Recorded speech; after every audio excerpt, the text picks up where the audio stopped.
Կա մի գիշեր հայ ժողովրդի վերջին 3 տասնամյակների պատմության մեջ, որի մասին մինչ օրս խոսում են շշուկով։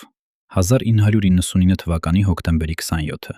Այդ օրվա մթնշաղին, երբ մայրաքաղաքի վրա արդեն իջնում էր աշնան վաղ խավարը, ազգային ժողովի շենքում ընդհատվեց մի մարդու ճանապարհը, որին ամբողջ երկիրը գիտեր մեկ բառով՝ սպարապետ։ Վազգեն Սարգսյանը այդ պահին երկրի վարչապետն էր, բանակի հայրը, անկախության ամենահզոր դեմքերից մեկը։ Եվ հենց այդ վայրկյանին, երբ նրա ուղին կտրուկ ընդհատվեց, ծնվեց մի հարց, որը մինչ օրս պատասխան չունի։ Ում ձեռքն անցավ այն ամենը, ինչ նա կառուցել էր։ Ով ժառանգեց սպարապետի ուժը։ Ով վերցրեց այն, ինչ նա հավաքել էր արյունով, կամքով եւ երկար տարիների պայքարով։ Պատկերացրեք մի մարդու, որը 30 տարի լուռ էր մնացել։ Նրա անունը պաշտոնական փաստաթղթերում չկա։ Լուսանկարների մեջ նա միշտ կանգնած է երկրորդ շարքում, մի փոքր կողքի, այնտեղ, որտեղ կանգնում են նրանք, ում գործը ուրիշներին պաշտպանելն է։ Նա սպարապետի ամենամոտիկ տիկնապահներից էր, այն մարդկանցից, որոնք գիտեին, թե երբ է առաջնորդը քնում, ում հետ է հանդիպում, որ դռնով է մտնում շենք եւ որ դռնով դուրս գալիս։ 30 տարի այս մարդը լռում էր, եւ ահա, տարիների լռությունից հետո նա առաջին անգամ որոշում է խոսել։ Ոչ թե այն մասին, թե ինչպես հնչեցին կրակոցները, այլ այն մասին, թե ինչ եղավ հետո։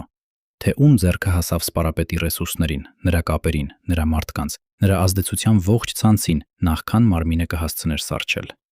Սա պատմություն է ոչ թե մի կրակոցի մասին, սա պատմություն է ժառանգության մասին։ Իսկ ժառանգությունը, ինչպես կտեսնեք, երբեմն ավելի սարսափելի է, քան ինքը մահը։ Հիշեք այս զգացողությունը։ Ձեր կյանքում հավանաբար եղել է մի մարդ, որին վստահել եք լիովին, առանց վերապահումների, այնպես ինչպես վստահում են միայն եղբորը կամ զինակցին։ Իսկ հիմա պատկերացրեք, որ հենց այդ վստահությունն է դառնում զենք ձեր դեմ։ Հենց այս սկզբունքով է գործում մեր պատմությունը, որովհետև սպարապետի շուրջը կանգնած էին տասնյակ մարդիկ, որոնք երդվում էին նրա անունով, ճակատամարտում էին նրա կողքին, պատրաստ էին կյանք տալ նրա համար։ Բայց երբ եկավ ճակատագրական գիշերը եւ նրա ֆիզիկական ներկայությունն այլևս չկար, այդ նույն մարդկանցից ոմանք շատ արագ հասկացան՝ իշխանությունը մարդ չի սպասում։ Իշխանությունը նման է հոսով ջրի, հենց որ ակունքը ընդհատվում է, այն փնտրում է նոր հուն, եւ այդ նոր հունը երբեմն անցնում է ամենաանսպասելի մարդկանց պատկերով։ Բայց որpիսի հասկանանք, թե ինչ կորավ այդ գիշերը, պետք է նախ հասկանանք, թե ինչ կար մինչ այդ։ Պետք է վերադառնանք այնտեղ, որտեղ սկսվեց ամեն ինչ։ Արարատյան դաշտի մի փոքրիկ գյուղ, որի անունը նույնն է, ինչ Աստվածաշնչյան լեռանը՝ Արարատ։ Հենց այստեղ 1959 թվականի մարտի 5-ին ծնվեց մի տղա, որին ճակատագիրը նախատեսել էր դարձնել մի ամբողջ բանակի խորհրդանիշ։ Նրա հայրը Զավենը եւ մայրը Գրետան սովորական մարդիկ էին, որոնք ապրում էին հողի եւ աշխատանքի օրենքով։ Այն ժամանակ ոչ ոք չէր կարող պատկերացնել, որ այս սահմանամերձ գյուղի տղան մի օր կկանգնի ողջ ազգի առջև որպես նրա վահան։ Թուրքիայի սահմանն այնքան մոտ էր, որ պատանին մեծացավ ամեն օր զգալով, թե ինչ է նշանակում ապրել եզրագծի վրա, այնտեղ, որտեղ խաղաղությունն ու վտանգը բաժանվում են ընդամենը մի քանի կիլոմետրով։ Մանկության տարիներին նրա մեջ դեռ ոչինչ չէր մատնում ապագա զորավարին։ Նա սովորում էր գյուղի դպրոցում, սիրում էր սպորտը, ընթերցում էր շատ, գրում էր։ Քչերը գիտեն, որ սպարապետի առաջին զենքը ոչ թե հրացանն էր, այլ գրիչը։ Նա սովորեց ֆիզիկական կուլտուրայի մայրաքաղաքային հաստատությունում, դարձավ ֆիզկուլտուրայի ուսուցիչ հենց իր հայրենի գյուղում, ապա աշխատեց Արարատի ցեմենտի գործարանի կոմերիտական կազմակերպության քարտուղար։ Հետո եկավ գրականությունը։ Նա ղեկավարեց ամսագրի հրապարակախոսության բաժինը, գրեց պատմվածքներ, դարձավ գրողների միության անդամ։ Մարդ, որը հետագայում ղեկավարելու էր բանակ, սկսել էր որպես գրող։ Եվ սա պատահական մանրուք չէ, որովհետև նա պատերազմին նայում էր ոչ միայն զորավարի, այլև մարդու, գրողի աչքերով, որը հասկանում էր, թե ինչ արժե ամեն մի կորած կյանք։ Բայց պատմությունը չհարցրեց, թե ինչ էր ուզում այս երիտասարդ գրողը։ 80-ականների վերջը երերաց ողջ տարածաշրջանը։ Արցախյան շարժումը, Ղարաբաղի վերամիավորման ձգտումը դարձավ այն կրակը, որի շուրջ հավաքվեց մի ողջ սերունդ։ Եվ հենց այստեղ, այս շարժման մեջ, գրողի գրիչը զիջեց տեղը այլ պարտականությունների։ Վազգեն Սարգսյանը դարձավ կամավորական ջոկատների առաջնորդներից մեկը։ Նա չմնաց գրասենյակում։ Նա գնաց այնտեղ, որտեղ ամենավտանգավորն էր։ Մարդիկ, որոնք կռվել են նրա կողքին, պատմում են, որ նա անձամբ էր առաջնորդում ամենածանր մարտերը, որ նա չէր թաքնվում սպաների թիկունքում։ Հենց այս անձնական արիությունն էր, որ նրան բերեց այն հեղինակությունը, որից հետո ոչ մի շքանշան, ոչ մի պաշտոն չէր կարող ավելացնել կամ պակասեցնել։ Զինվորները նրան հավատում էին ոչ թե այն պատճառով, որ նա հրամանատար էր, այլ որովհետև գիտեին, նա կանգնում էր նրանց կողքին այնտեղ, որտեղ որոշվում էր կյանքն ու մահը։ Ո՞վ էր այս մարդը իրականում։ Սա հարց է, որին տարբեր մարդիկ տալիս են բոլորովին տարբեր պատասխաններ։ Նրա համախոհների համար նա ազգի փրկիչն էր, անկախ պետության կռվանը, այն ուսը, որի վրա հենվեց դեռ թույլ նոր ծնված հանրապետությունը։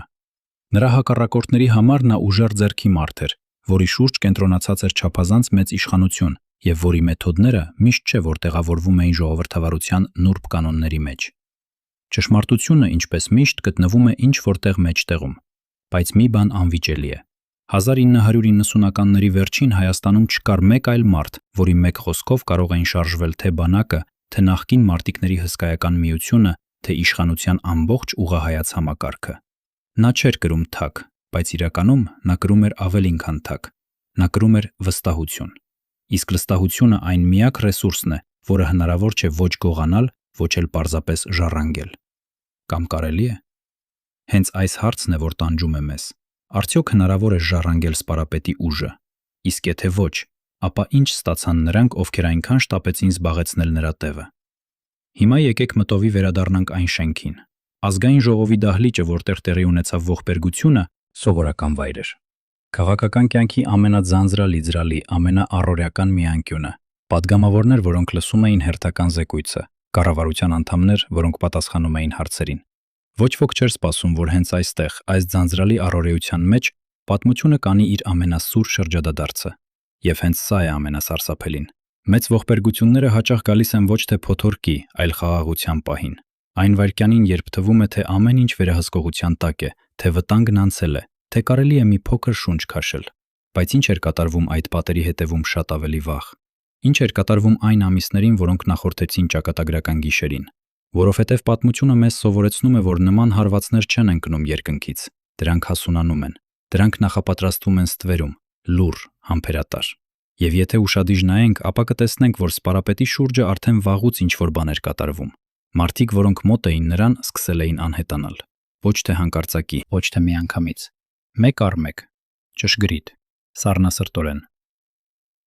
1998 թվականի օգոստոսին կյանքից հեռացավ երկրի գլխավոր դատախազը։ Նույն թվականի դեկտեմբերին պաշտպանության նախարարի տեղակալներից մեկը։ Հաջորդ տարվա փետրվարին ներքին զորքերի հրամանատարը, ներքին գործերի նախարարի տեղանախարարի տեղակալը։ Մարտին լրագրող, որը մոտ էր այս շրջանակին։ 4 մարդ, 4 մահ։ Բոլորն էլ ինչ-որ կերպ կապված սպարապետի շրջապատի հետ։ Բոլորն էլ մինչ օրս չբացահայտված։ Արդյոք սա պատահականություն էր, թե ինչ-որ մեկը արդեն մաքրում էր ճանապարհը, հեռացնում էր այն մարդկանց, որոնք կարող էին դառնալ խոչընդոտ, վկա, պաշտպան։ Մենք չգիտենք պատասխանը հստակ, բայց գիտենք մի բան. երբ իշխանության մի մեծ կենտրոնի շուրջ սկսում են մեկ առ մեկ մարել փոքր լույսերը, դա գրեթե միշտ նշանակում է, որ ինչ որտեղ արդեն վառվում է մի այլ, ավելի մութ կրակ։ Իսկ ինչ կասեիք, եթե իմանայիք, որ այս բոլոր մահերը, այս ողջ ստվերային նախապատմությունը ընդամենը նախերգանք էր այն, ինչ պետք է գար, որ իրական հարվածը դեռ առջևում էր, եւ որ այն ընկնելու էր հենց այնտեղ, որտեղ ոչ ոք չէր սպասում, ոչ թե ճակատամարտում, ոչ թե դարանում, ոչ թե անապատի ճանապարհին, այլ երկրի ամենապաշտպանված, ամենապաշտոնական շենքում, ողջ ազգի աչքի առջև։ Մնացեք մեզ հետ, որովհետև այս պատմությունը նոր է սկսվում, եւ ամեն մի հաջորդ քայլ ձեզ ավելի մոտ է բերելու այն հարցի պատասխանին, որից սկսեցինք. ով իրականում շահեց սպարապետի մահից։ Իսկ դուք ինչ եք կարծում։ Արդյոք մարդը, որը կառուցում է մի ամբողջ համակարգ, երբևէ կարող է վստահ լինել, որ այդ համակարգը նրան չի դավաճանի։ Որպեսզի հասկանանք, թե ինչու դարձավ Վազգեն Սարգսյանը այդքան կարևոր դեմք եւ ինչու նրա բացակայությունը այդքան մեծ դատարկություն թողեց, պետք է խոսենք ոչ միայն նրա արիության, այլև նրա կառուցած կառույցի մասին, որովհետև իսկական առաջնորդը տարբերվում է պարզ հերոսից հենց այսքանով։ Հերոսը հաղթում է մի ճակատամարտ, առաջնորդը կառուցում է մի համակարգ, որը շարունակում է գործել նաև իր բացակայության դեպքում, կամ գոնե պետք է շարունակեր։ Հենց այս կետում է թաքնված մեր ողջ պատմության դրաման, որովհետև, ինչպես կտեսնենք, սպարապետի կառուցած համակարգը նրա հեռանալուց հետո շարունակեց գործել, բայց բոլորովին այլ ձեռքերում, բոլորովին այլ նպատակների համար։ Արցախյան պատերազմի տարիներին Վազգեն Սարգսյանը ոչ միայն կռվում էր, նա կառուցում էր։ Իր ձեռքերով, գործնականում զրոյից, նա ստեղծում էր այն, ինչ նախկինում գոյություն չուներ, կանոնավոր հայկական բանակ։ Մինչ այդ կային ջոկատներ, կամավորներ, քաջ մարդիկ, որոնք պատրաստ էին զոհվել, բայց չկար միասնական կազմակերպված պետական ուժ։ Հենց Սարգսյանն էր այն մարդը, որ այս ցրված կրակը հավաքեց մեկ ջահի մեջ։ Նա դարձավ առաջին պաշտպանության նախարարը 1991 թվականին, երբ երկիրը նոր էր հռչակել իր անկախությունը։ Եվ այս պաշտոնը նրա համար ոչ թե աթոռ էր, այլ առաքելություն։ Նա ասում էր, որ բանակը ազգի ինքնաճանաչման հայելին է, որ դա բոլոր հայերի ընդհանուր ծնունդն է, ազգի հավաքական պատկերը, նրա պատասխանատվությունը, պատմության վերագնահատումը եւ ապագայի հայացքը։ Այս խոսքերը պարզ հռետորություն չէին, դրանք նրա հավատամքն էին։ Նա բանակը դարձրեց ոչ թե պարզ զինված ուժ, այլ ազգի ողնաշարը, այն հենքը, որի վրա կանգնած էր ողջ նոր պետությունը։ Եվ հենց այստեղ ծնվեց նրա իրական ուժը, որովհետև մարդը, որը վերահսկում է բանակը նոր դեռ չկայացած պետությունում, վերահսկում է ամեն ինչ։ Ոչ թե այն պատճառով, որ նա ուզում է բռնապետ դառնալ, այլ որովհետև այդ պայմաններում բանակն ու պետությունը գրեթե նույն բանն են։ Բայց Սարգսյանը չբավարարվեց միայն բանակով։ Նա հասկանում էր, որ իշխանությունը, որը հենվում է միայն զենքի վրա, փխրուն է։ Անհրաժեշտ էր ինչ-որ ավելի խորը բան, մարդկային հենարան, հավատարիմ մարդկանց ցանց, որը կկապեր նրան թե անցյալ պատերազմի, թե ապագա խաղաղության հետ։ Եվ այս մտքից ծնվեց այն, ինչ դարձավ նրա ամենահզոր գործիքը՝ նախկին մարտիկների կամավորների միությունը։ Մարդիկ, որոնք միասին անցել էին կրակի միջով եւ որոնք այժմ պատրաստ էին հետևել նրան ոչ թե հրամանով, այլ սրտով։ Մնացեք մեզ հետ, որովհետև հաջորդ էջերում մենք կտեսնենք, թե ինչպես այս միությունը, որը ստեղծվել էր որպես եղբայրության խորհրդանիշ, աստիճանաբար վերածվեց հսկայական քաղաքական մեքենայի։ Կտեսնենք, թե ինչպես գրողն ու զորավարը դարձավ քաղաքական խաղի ամենահզոր դեմքը, եւ կտեսնենք, թե ինչպես հենց այս ուժը, որը կառուցել էր մի ողջ կյանք, դարձավ այն մրցանակը, որի համար թերևս ինչ-որ մեկը պատրաստ էր անցնել ամենավերջին գծից այն կողմ։ Իսկ դուք ինչ եք կարծում, երբ մարդն իր ձեռքում կենտրոնացնում է այսքան ուժ, ով է ավելի շատ վախենում, նա, ով ուզում է վերցնել այդ ուժը, թե ինքը, գրողը։ Որպեսզի իսկապես հասկանանք, թե ով էր Սպարապետը, պետք է կանգ առնենք այն բառի վրա, որով ողջ ազգը նրան անվանեց՝ Սպարապետ։ Սա պարզ մականուն չէ, սա հնագույն տիտղոս է, որը հայոց պատմության խորքից է գալիս։ Դարեր առաջ այս բառով կոչվում էր ազգի զորքերի գերագույն հրամանատարը, այն մարդը, որի ուսերին դրված էր ողջ երկրի պաշտպանությունը։ Երբ ժողովուրդը այս հնագույն տիտղոսը շնորհեց ժամանակակից մի մարդու, դա ոչ թե քաղաքավարության դատարկ ժեստ էր, այլ խորը ճանաչում։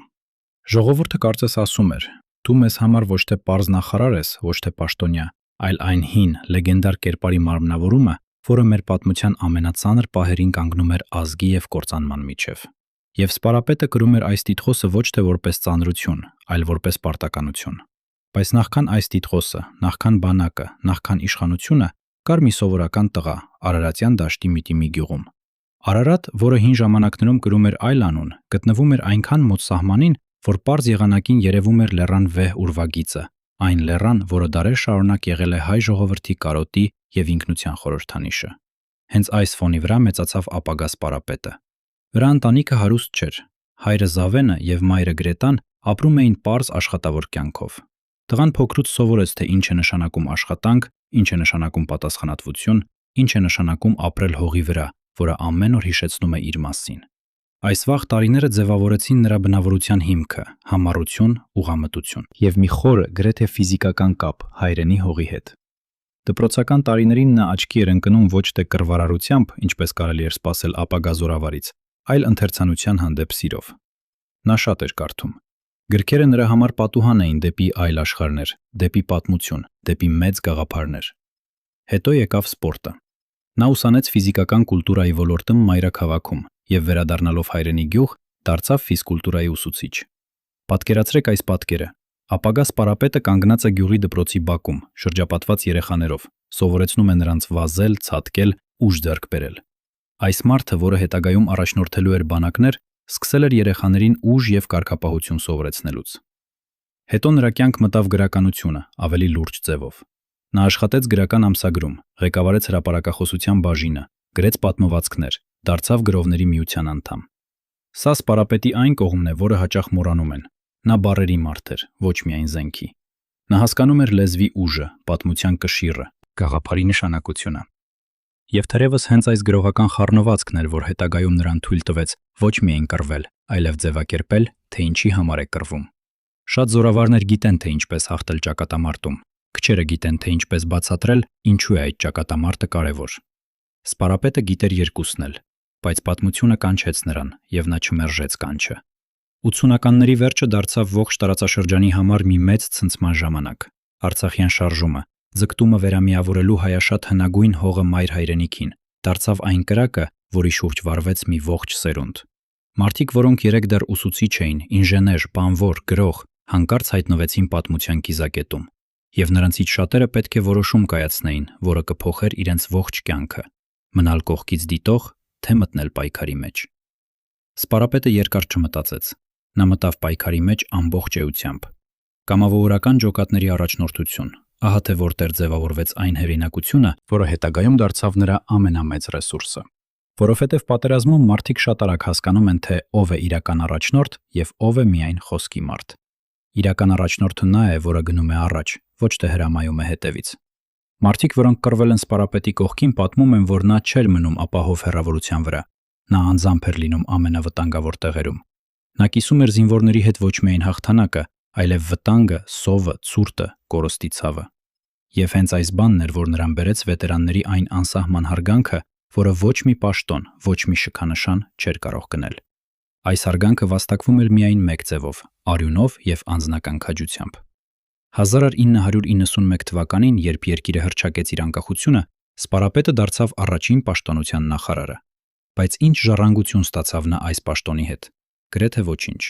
Չկար կանոնավոր բանակ, չկար միասնական հրամանատարություն։ Կային ցրված ջոկատներ, կամավորներ, քաջ, բայց անկազմակերպ ուժ։ Երկիրը պետք է իր բանակը կառուցեր գրեթե զրոյից, եւ այն էլ պատերազմի պայմաններում, երբ ամեն կորցրած օրը կարող էր արժանալ կյանքեր եւ տարածքներ։ Սա մի այնպիսի խնդիր էր, որից շատերը կընկրկեին, բայց Սպարապետը հենց այս անհնարին թվացող խնդրի մեջ գտավ իր իսկական կոչումը։ Նա սկսեց կարգապահությունից։ Սրված ջոկատներից, որոնցից յուրաքանչյուրն ուներ իր առաջնորդը, իր կանոնները, իր հավակնությունները, նա սկսեց ստեղծել միասնական ուժ։ Սա հեշտ չէր։ Կտամավորական ջոկատների առաջնորդներից շատերը սովոր էին գործել ինքնուրույն, չէին ուզում ենթարկվել միասնական հրամանատարության, բայց Սպարապետը հասկանում էր մի պարզ ճշմարտություն. առանց միասնության, առանց կարգապահության, քաջությունը միայնակ չի հաղթում ժամանակակից պատերազմում։ Հարկավոր է թե կազմակերպություն, կառույց, հստակ ենթակայություն։ Եվ նա քայլ առ քայլ, երբեմն համոզելով, երբեմն պարտադրելով, ստեղծեց այն, ինչ նախկինում գոյություն չուներ՝ կանոնավոր ազգային բանակ։ Հենց այս բանակի մասին նա ասաց իր ամենահայտնի խոսքերից մեկը, որ բանակը ազգի ինքնաճանաչման հայելին է, որ դա ոչ թե պարզապես զինված մարդկանց հավաքածու է, այլ ողջ ազգության հավաքական կերպարը, նրա պատասխանատվությունը իր անցյալի, ներկայի եւ ապագայի առջև։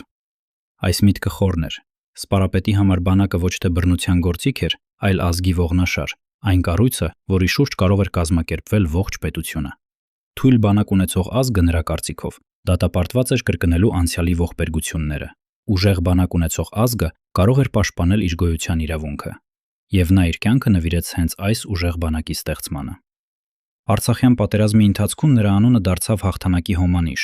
Ծանր մարտերում, երբ թվում էր, թե ամեն ինչ կորած է, հենց նրա ներկայությունը կարող էր փոխել իրավիճակը։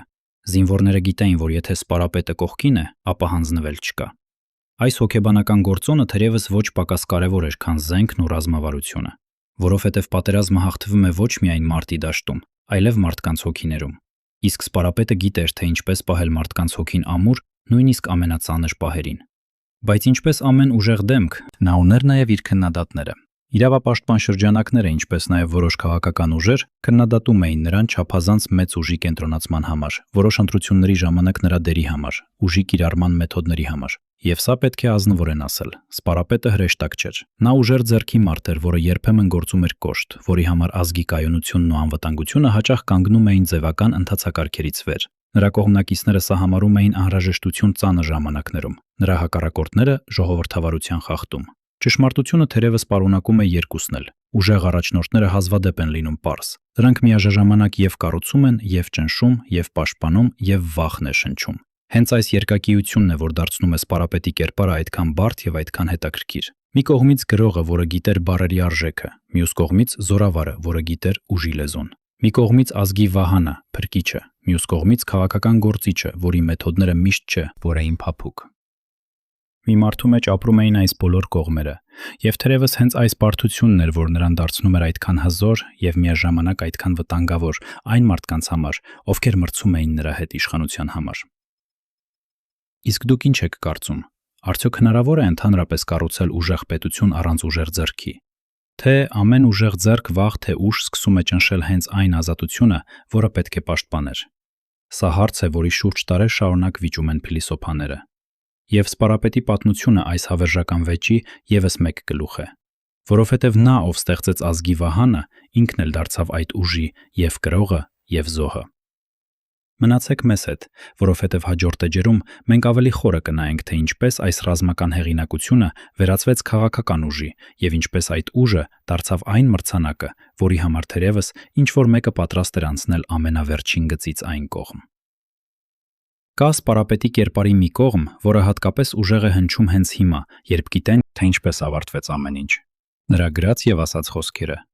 Որպես գրող, որպես մարդ, որը հասկանում էր լեզվի կշիռը, նա թողեց ոչ միայն գործեր, այլև մտքեր, ձևակերպված, հղկված, խորը։ Եվ այս մտքերը այսօր կարդացվում են բոլորովին այլ կերպ, քան երբ դրանք առաջին անգամ հնչեցին, որովհետև ժամանակը նրանց ավելացրեց մի շերտ, որը հեղինակը թերևս չէր կարող կանխատեսել՝ ողբերգական հեգնանքի շերտը։ Նա խոսում էր բանակի մասին որպես ազգի ինքնաճանաչման հայելու, որպես կառույցի, որը ոչ թե պարզապես պաշտպանում է սահմանները, այլ ձևավորում է ազգի բնավորությունը, նրա պատասխանատվությունը, նրա հայացքը դեպի ապագա։ Այս խոսքերը հնչում էին վեհ, գրեթե բանաստեղծական, բայց եթե նայենք դրանց այսօրվա հայացքով, գիտենալով, թե ինչ ճակատագիր ունեցավ նրա կառուցած ամեն ինչը, դրանք ստանում են դառը երանգ, որովհետև այն հայելին, որի մասին նա խոսում էր, նրա հեռանալուց հետո սկսեց արտացոլել ոչ թե ազգի ուժը, այլ նրա ներքին պառակտումները, նրա կորսված հնարավորությունները, նրա չբժշկված վերքերը։ Մարդ, որը կառուցում է մի մեծ բան և միաժամանակ ձևակերպում է իր գործի իմաստը խոսքերով, թողնում է մի յուրահատուկ ժառանգություն։ Նրա խոսքերը դառնում են չափանիշ, որով հետագայում չափվում է իրականությունը։ Եվ հաճախ իրականությունը այդ չափանիշին չի համապատասխանում։ Սպարապետի խոսքերը բանակի, ազգի պատասխանատվության մասին դարձան հենց այդպիսի չափանիշ։ Մարդիկ, որոնք եկան նրանից հետո, կրկնում էին այդ խոսքերը արարողություններում, փորագրում էին դրանք հուշարձանների վրա, մեջբերում էին ճառերում, բայց արարքներով հաճախ հեռանում էին դրանց իմաստից։ Եվ այս բացը խոսքի և գործի միջև դարձավ նրա ժառանգության ամենացավոտ մասերից մեկը։ Թերևս հենց այստեղ է թաքնված գրողի և զորավարի միավորման ամենախորը դասը, որովհետև զորավարը կառուցում է այն, ինչ կարող է փլվել։ Բանակները պարտվում են, կառույցները ապամոնտաժվում են, իշխանությունը անցնում է ուրիշների ձեռքը, բայց գրողը թողնում է խոսքեր, իսկ խոսքերը ունեն տարօրինակ հատկություն, դրանք գոյատևում են այն ամենից, ինչ ֆիզիկական է։ Սպարապետի բանակը ենթարկվեց ուրիշներին, նրա միությունը ցրվեց, բայց նրա խոսքերը մնացին, և հենց այս խոսքերի միջոցով նա շարունակում է խոսել, շարունակում է հարցեր տալ, շարունակում է լինել չափանիշ, որով դատվում են ապրողները։ Կա մի դառը, բայց վեհ ճշմարտություն այս ամենի մեջ։ Մարդը կարող է կորցնել ամեն ինչ՝ իշխանությունը, կյանքը, իր կառուցած կառույցները, բայց եթե նա թողել է խոսք և օրինակ, ապա նա չի կորցնում ամենագլխավորը՝ իր ներկայությունը ապագայում։ Որովհետև ամեն անգամ, երբ ինչ-որ մեկը կարդում է նրա խոսքերը, հիշում է նրա օրինակը, տալիս է նրա բարձրացրած հարցերը, նա կրկին վերադառնում է, թեկուզ որպես հիշողություն, թեկուզ որպես խիղճ, թեկուզ որպես այն լուռ ձայնը, որը հարցնում է. իսկ դուք ինչ արեցիք այն ժառանգության հետ, որ ձեզ թողեցի։ Եվ թերևս հենց սա է պատասխանը այն հարցին, որից սկսեցինք. ով ժառանգեց սպարապետի ուժը։ Նրա ֆիզիկական ուժը ցրվեց, անցավ ուրիշների ձեռքը, փոխեց իր էությունը, բայց նրա իրականան ուժը, խոսքի, օրինակի, հիշողության ուժը չժառանգեց ոչ ոք, որովհետև այն չհեռացավ։ Այն մնաց որպես ազգի սեփականություն, որպես այն հայելին, որի մասին նա խոսում էր, որում ամեն սերունդ տեսնում է իր սեփական արտացոլանքը, իր ուժը և իր թուլությունը, իր հավատարմությունը և իր դավաճանությունները, իր հաղթանակները և իր կորուստները։ 1993 թվականին ծնվեց մի կառույց, որը հետագայում դառնալու էր երկրի քաղաքական կյանքի ամենահզոր ուժերից մեկը՝ Կամավորների միությունը, նախկին մարտիկների եղբայրությունը, որի գլխին կանգնեց հենց սպարապետը։ Սկզբում սա թվում էր պարզ, գրեթե սենտիմենտալ գաղափար։ Մարդիկ, որոնք միասին պաշտպանել էին հայրենիքը, չէին ուզում ցցրվել խաղաղության գալուստից հետո։ Դրանք ուզում էին մնալ միասին, օգնել միմյանց, պահպանել այն եղբայրությունը, որը ծնվել էր խրամատներում։ Բայց շատ արագ պարզվեց, որ նման միությունը ոչ միայն հուշերի վայր է, դա ուժ է։ Տասնյակ հազարավոր մարդիկ, որոնք գիտեին զենք բռնել, որոնք վարժված էին կարգապահության և որոնք բոլորն էլ նայում էին մեկ մարդու։ Ոչ մի կուսակցություն, ոչ մի պաշտոնական կառույց չուներ նման ուղղակի, անձնական, գրեթե ընտանեկան ազդեցություն մարդկանց վրա։ Աստիճանաբար այս միությունը դարձավ զուգահեռ իշխանություն, ոչ պաշտոնական, բայց ամենուր ներկա։ Մարզերում, գյուղերում, քաղաքներում նրա անդամները դառնում էին ազդեցիկ դեմքեր։ Նրանք լուծում էին վեճեր, օգնում էին ընտանիքներին, ի պաշտպանում էին տեղի մարդկանց եւ միաժամանակ ապահովում էին հավատարմություն սպարապետի նկատմամբ։ Սա ուժի մի այնպիսի ձև էր, որը դժվար է չափել պաշտոնական ցուցանիշներով։ Դա չէր երևում բյուջեի տողերում կամ նախարարությունների կառուցվածքում, բայց բոլորը գիտեին, որ եթե սպարապետը խոսք ասի, շարժվելու է մի ողջ ցանց, որը հասնում էր երկրի ամենահեռավոր անկյունները։ Հենց այս այն նյութական, բայց հսկայական ռեսուրսն էր, որը հետագայում դառնալու էր ամենացանկալի ժառանգությունը, որովհետև փողը կարելի է փոխանցել ստորագրությամբ, պաշտոնը հրամանագրով, բայց մարդկանց հավատարմությունը այնքան էլ հեշտ չի անցնում ձեռքից ձեռք։ Մինչ միությունն աճում էր ստորին շերտերում, սպարապետը կառուցում էր նաև վերին հարկերը։ Քաղաքական դաշտում նա միավորվեց աջակողմյան ուժի հետ, որը կրում էր հանրապետական անունը։ 1998 թվականի ամռանը Կամավորների միությունը եւ այս կուսակցությունը հանդես եկան համատեղ հայտարարությամբ, որը սկիզբ դրեց քաղաքական միաձուլման գործընթացին։ Միության քաղաքականությամբ զբաղվող մասը մտավ այս կուսակցության շարքերը եւ սպարապետը դարձավ նրա առաջնորդը։ Այսպես ձևավորվեց մի հզոր մեքենա, որը միավորում էր երկու բան՝ ստորին շերտերի լայն ժողովրդական աջակցությունը եւ վերին շերտերի կազմակերպված կուսակցական կառույցը։ Քչերին է հաջողվում միավորել այս երկուսը, սպարապետին հաջողվեց։ Եվ հենց այս պահից նա դարձավ ոչ միայն բանակի, այլև երկրի քաղաքական ապագայի գլխավոր ճարտարապետներից մեկը։ Բայց իշխանության ճանապարհը երբեք ուղիղ չէ։ Այն լի է կտրուկ շրջադարձերով, ժամանակավոր դաշինքներով եւ անսպասելի դավաճանություններով։ 1996 թվականին նախագահական ընտրությունների ժամանակ սպարապետը կանգնեց գործող նախագահի կողքին։ Այդ ընտրությունները դարձան երկրի պատմության ամենալարված եւ ամենավիճահարույց իրադարձություններից մեկը։ Ընդդիմությունը պնդում էր, որ արդյունքները կեղծվել են, որ ժողովրդի կամքը ոտնահարվել է, մայրաքաղաքում սկսվեցին զանգվածային անկարգություններ։ Եվ հենց այս պահին երևաց սպարապետի ուժի մյուս, ավելի մութ կողմը, որովհետև մարդը, որը վերահսկում է բանակը եւ մարտիկների միությունը, կարող է ոչ միայն պաշտպանել, այլև պարտադրել։ Իրավապաշտպան կազմակերպությունները հետագայում քննադատեցին նրան հենց այս դերի համար, պնդելով, որ ուժի կիրառումը անցել է թույլատրելի սահմանները։ Այստեղ մենք տեսնում ենք մի մարդու, որի համար նպատակը թերևս արդարացնում էր միջոցները եւ որի համար երկրի կայունությունը կանգնած է ժողովրդավարության ձևական կանոններից վեր։ Սակայն այն, ինչ նա արեց 2 տարի անց, ապշեցրեց նույնիսկ նրա ամենամոտ դաշնակիցներին։ 1998 թվականին Ղարաբաղի հարցի շուրջ խորը տարաձայնությունների պատճառով հենց սպարապետը դարձավ այն մարդը, որը ստիպեց գործող նախագահին հեռանալ իշխանությունից։ Մարդը, որին նա ընդամենը 2 տարի առաջ պաշտպանել էր, այժմ ստիպված էր լքել ամենաբարձր պաշտոնը։ Սա ցույց տվեց 2 բան։ Առաջին, սպարապետի իրական ուժը հասել էր այնպիսի մակարդակի, որ նա կարող էր որոշել, թե ով կկառավարի երկիրը։ Երկրորդ, քաղաքականության մեջ նրա համար չկար հավերժական դաշինք։ Կար միայն այն, ինչ նա համարում էր ճիշտ ազգի համար։ Հին նախագահի հեռանալուց հետո նա օգնեց, որ իշխանության գա այն ժամանակվա վարչապետը, որը դարձավ երկրի նոր նախագահ։ Այսպիսով սպարապետը ոչ միայն տապալում էր առաջնորդների, այլև բարձրացնում էր նորերին։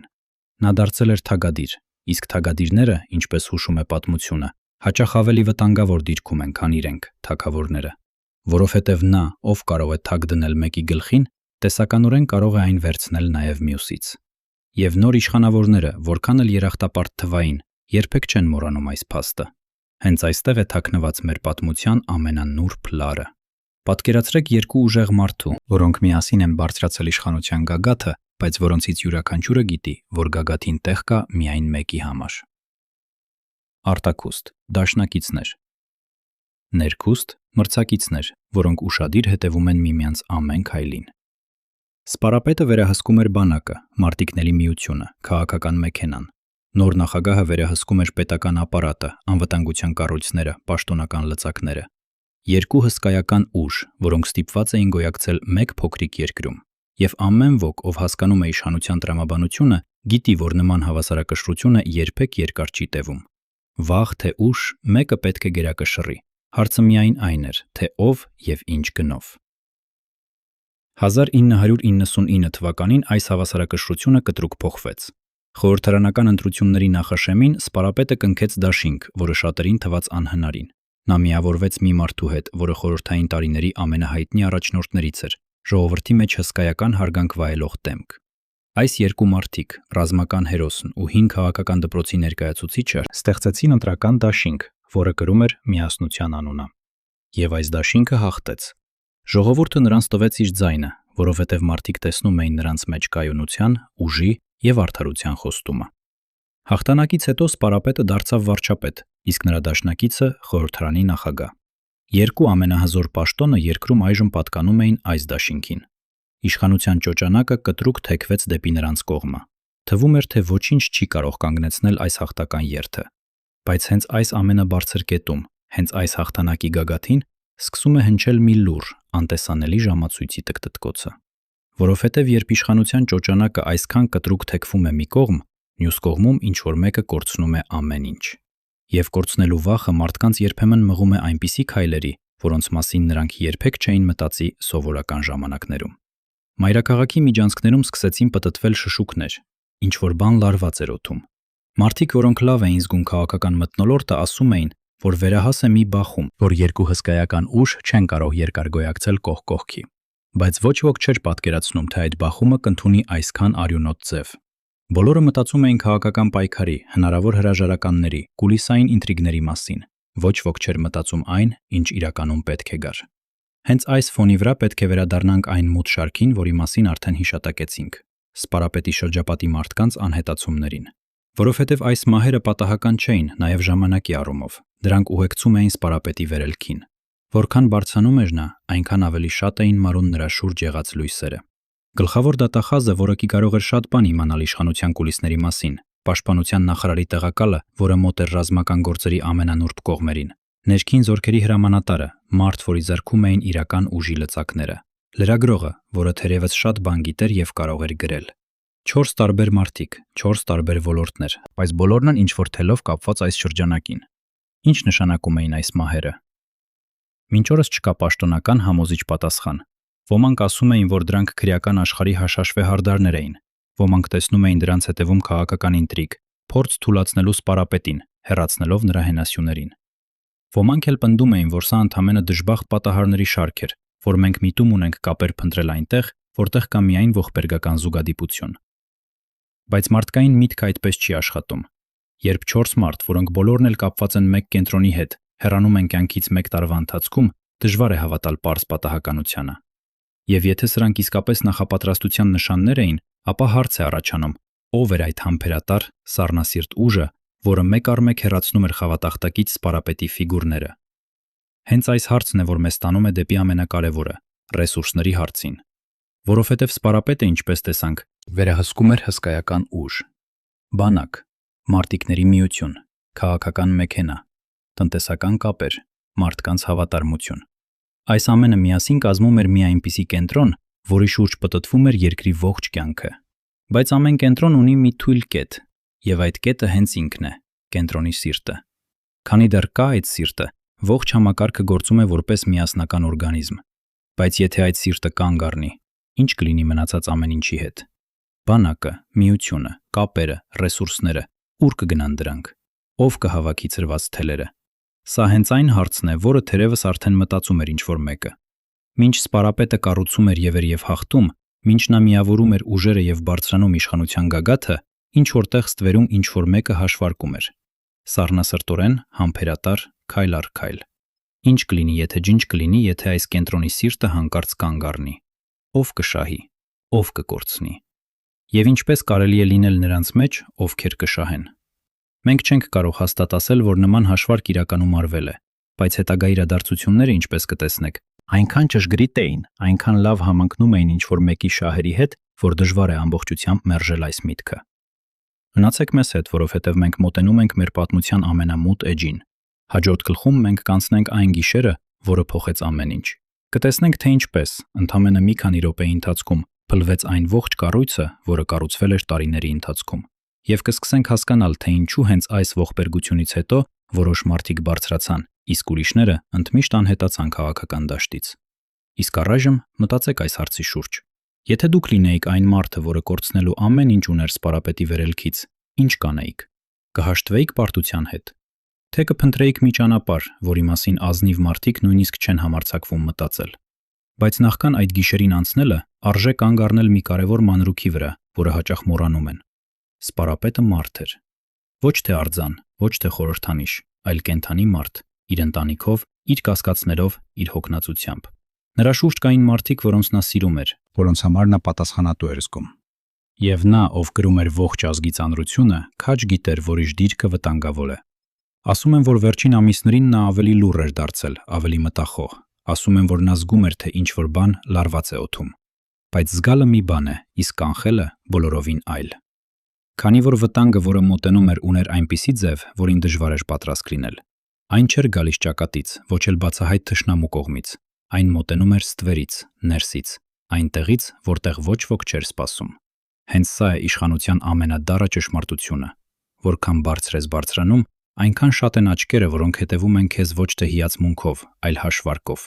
Որքան մեծ է քո ուժը, այնքան ավելի մեծ է այն մրցանակը, որը կմնա քո հեռանալուց հետո։ Եվ որքան ավելի շատ ես վստահում քո շրջապատին, այնքան ավելի խոցելի ես դառնում հենց նրանց առջև, ում վստահում ես ամենաշատը։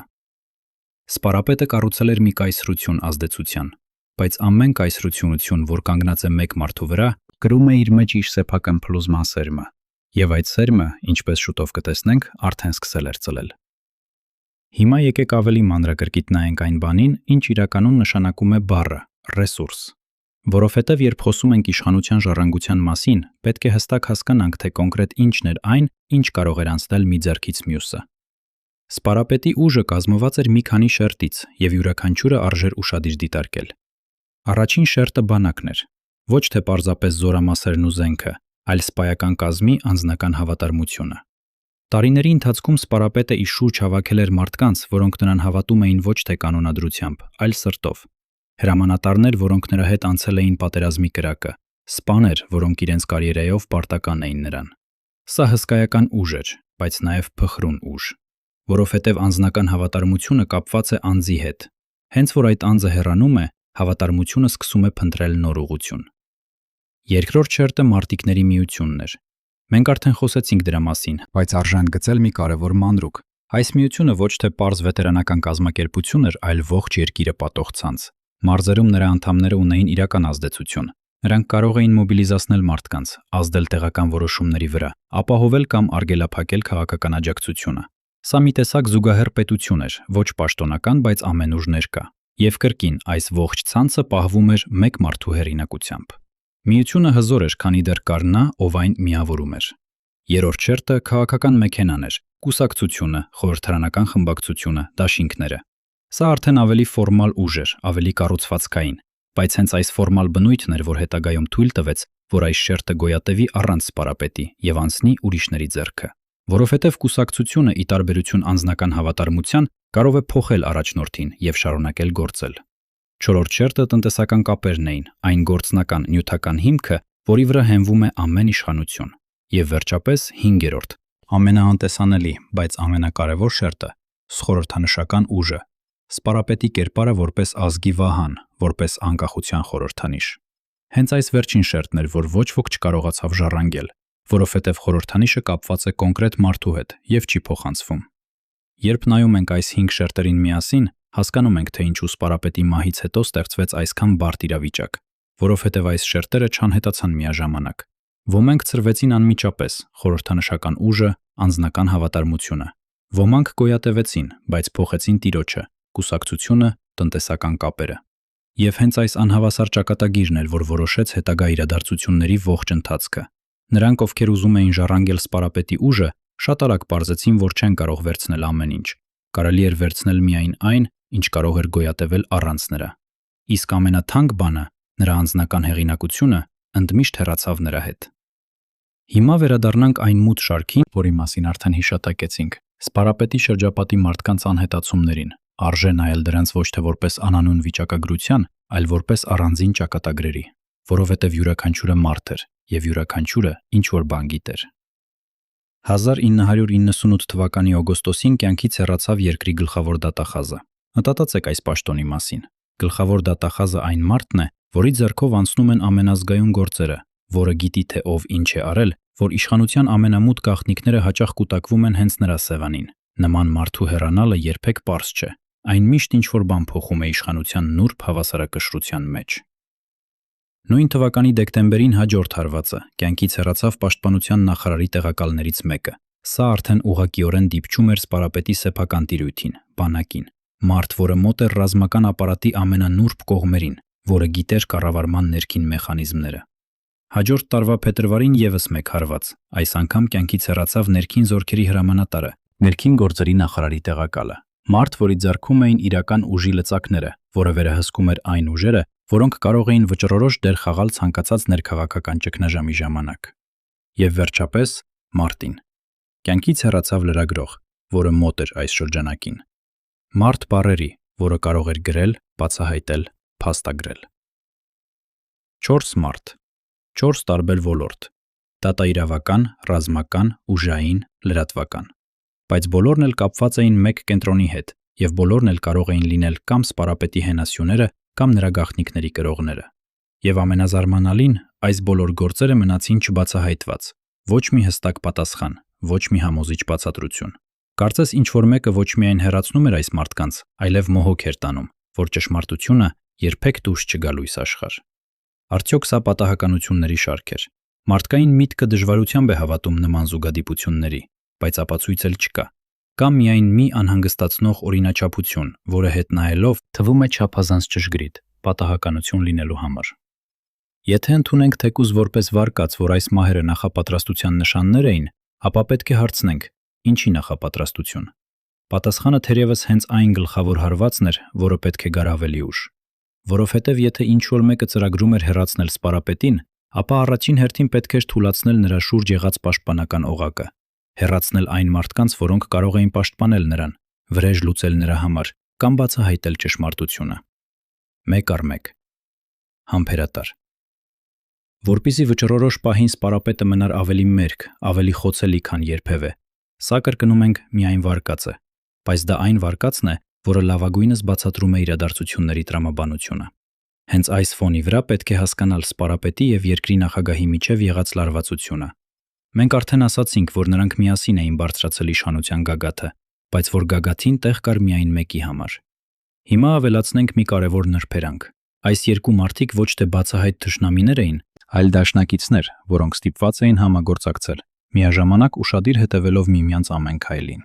Սա իշխանության ամենավտանգավոր կոնֆիգուրացիան է։ Բացահայտ թշնամու հետ ամեն ինչ պարզ է։ Գիտես, որ նա քո դեմ է, պատրաստ ես։ Բայց դաշնակցի հետ, որը միաժամանակ մրցակից է, ամեն ինչ շատ ավելի բարդ է։ Չգիտես, թե երբ կժպտանա քեզ եւ երբ կհարվածի թիկունքից։ Չգիտես, թե որ խոսքն է անկեղծ եւ որը խաղ։ 1999 թվականին, երբ սպարապետը դարձավ վարչապետ եւ երբ նրա դաշինքը հաղթեց ընտրություններում, այս լարվածությունը հասավ իր գագաթնակետին, որովհետև այս հաղթանակը նշանակում էր, որ իշխանության ճոճանակը կտրուկ թեքվում է սպարապետի կողմը։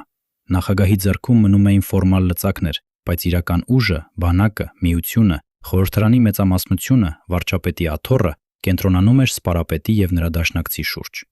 Ամեն ոք, ով հասկանում է իշխանության տրամաբանությունը, գիտի, որ նման իրավիճակը երկար տևել չէր կարող։ Կամ նախագահը պետք է հաշտվեր երկրորդական դերի հետ, կամ ինչ-որ բան պետք է փոխեր ուժերի այս հարաբերակցությունը, եւ ինչ-որ բան իսկապես փոխեց այն։ Արագ, կտրուկ, անվերադարձ։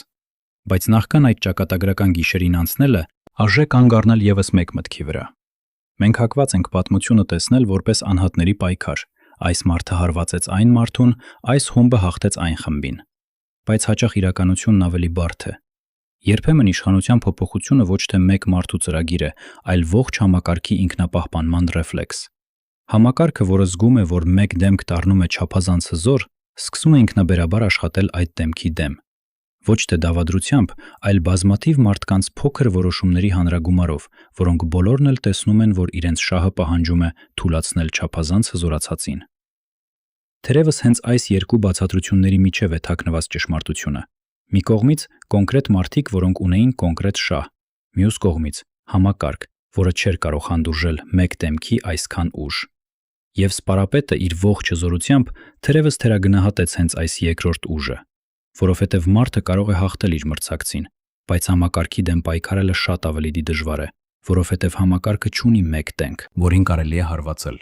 Այն ամենուր է եւ ոչ միտեղ։ Իսկ դուք ինչ եք կարծում, ինչն է ավելի վտանգավոր ուժեղ առաջնորդի համար, բացահայտ թշնամին, թե այն անտեսանելի համակարգը, որը նա ինքն է կառուցել։ Մնացեք մեզ հետ, որովհետև պատասխանը մենք կգտնենք հենց այն գիշերվա մութ ժամերին, որին այժմ մոտենում ենք։ Արժե առանձին կանգ առնել այն կարճ, բայց վճռորոշ ժամանակահատվածի վրա, որը սպարապետն անցկացրեց վարչապետի աթոռին։ Որովհետև մենք հաճախ խոսում ենք նրա մահվան մասին, բայց մոռանում ենք, որ նրա վերջին ամիսները լի էին գործով, ծրագրերով, հույսերով։ 1999 թվականի ամառվա սկզբին, ընտրական հաղթանակից հետո, նա ստանձնեց կառավարության ղեկը, եւ դա պարզ պաշտոնական նշանակում չէր։ Շատերի համար դա նշանակում էր նոր դարաշրջանի սկիզբ։ Մարդ, որը խորհրդանշում էր ուժ եւ արդարություն, այժմ ստանձնում էր ոչ միայն բանակի, այլև ողջ երկրի տնտեսական ու վարչական կառավարումը։ Ժողովրդի մի մեծ մասը նրա մեջ տեսնում էր այն ամուր ձեռքը, որը վերջապես կարող էր կարգի բերել երկրի քաոսային իրականությունը։ Այդ ամիսներին օդում զգացվում էր մի առանձնահատուկ լարվածություն, ոչ թե վախի, այլ սպասումի լարվածություն։ Մարդիկ սպասում էին փոփոխությունների։ Տնտեսությունը գտնվում էր ծանր վիճակում։ Պատերազմից եւ անկախության առաջին տարիների ցնցումներից հետո երկիրը դեռ չէր կարողացել կանգնել ոտքի վրա ամուր։ Աղքատությունը տարածված էր, արտագաղթը զանգվածային, հույսը փխրուն։ Եվ ահա այս ֆոնի վրա նոր վարչապետը հանդես եկավ խոստումներով, որոնք շատերին թվացին իրական, որ պետուչուր պետությունը կդառնա ավելի արդար, որ ուժեղները չեն կարողանա անպատիժ ճնշել թույլերին, որ կբարելավվի սովորական մարդկանց կյանքը։ Այս խոստումները հնչում էին հատկապես համոզիչ հենց նրա շուրթերից, որովհետև նա արդեն ապացուցել էր, որ կարող է անհնարին թվացողը դարձնել իրականություն, երբ ստեղծեց ազգային բանակը գրեթե զրոյից։ Բայց վարչապետի աթոռը բոլորովին այլ մարտադաշտ է, քան ճակատամարտի դաշտը։ Այստեղ թշնամին տեսանելի չէ, հաղթանակը չափելի չէ պարզ ցուցանիշներով, Եվ ամեն քայլ հանդիպում է 100 խոչընդոտի։ տնտեսական խնդիրները չէին լուծվում մեկ հրամանով։ Շահագրգիռ խմբերը, որոնք տարիներ շարունակ իշխում էին ստվերում, դիմադրում էին ամեն փոփոխության։ Իսկ քաղաքական դաշտում, ինչպես արդեն գիտենք, դրա ամեն հաջողություն նշանակում էր ուժի ճոճանակի թեքում դեպի իր կողմը, ինչը անհանգստացնում էր նրանց, ովքեր կորցնում էին այդ խաղում։ Այսպիսով սպարապետը հայտնվեց երկակի ճնշման տակ։ Մի կողմից ժողովրդի սպասումները, որոնք ուզում էր արդարացնել, մյուս կողմից իշխանության ստվերային հոսանքները, որոնք դիմադրում էին նրա ամեն քայլին։ Հենց այս ամիսներին, ասում են, նա ավելի մտախոհ դարձավ։ Մարդիկ, որոնք մոտ էին նրան, նկատում էին, որ նա ավելի լուռ էր, ավելի կենտրոնացած, երբեմն ավելի մռայլ։ Կարծես նա զգում էր, որ ինչ-որ բան փոխվում է իր շուրջը, որ լարվածությունը խտանում է։ Բայց զգալը մի բան է, իսկ կանխատեսելը բոլորովին այլ։ Որքան էլ նա սուր զգար վտանգը, նա չէր կարող պատկերացնել, թե այն ինչ ձև է ընդունելու։ Որովհետև մարդ, որը ողջ կյանքում առերեսվել է բացահայտ վտանգների, պատերազմ, ճակատամարտ, քաղաքական բացահայտ պայքար, սովորաբար չի սպասում, որ հարվածը գա այնտեղից, որտեղ ամենակիչն է սպասում։ Հերոսները հաճախ պատրաստ են ամեն վտանգի, բացի մեկից՝ դավաճանությունից։ Իսկ ինչ էր կատարվում նրա եւ երկրի ղեկավարի հարաբերություններում այդ վերջին ամիսներին։ Արտաքուստ ամեն ինչ թվում էր կարգին։ Նրանք համագործակցում էին, հանդիպում էին, քննարկում էին պետական հարցեր, բայց ներքուստ, ինչպես հասկանում ենք հետագա իրադարձություններից, լարվածությունը աճում էր։ Որովհետև երկու ուժի գոյակցությունը, որոնցից յուրաքանչյուրը հավակնում էր գերակայության, դարձել էր ավելի ու ավելի անկայուն։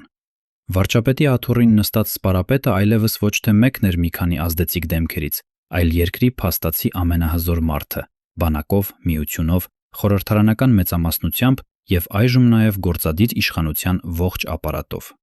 Նման կենտրոնացումը անխուսափելիորեն ստեղծում էր հակազդեցություն։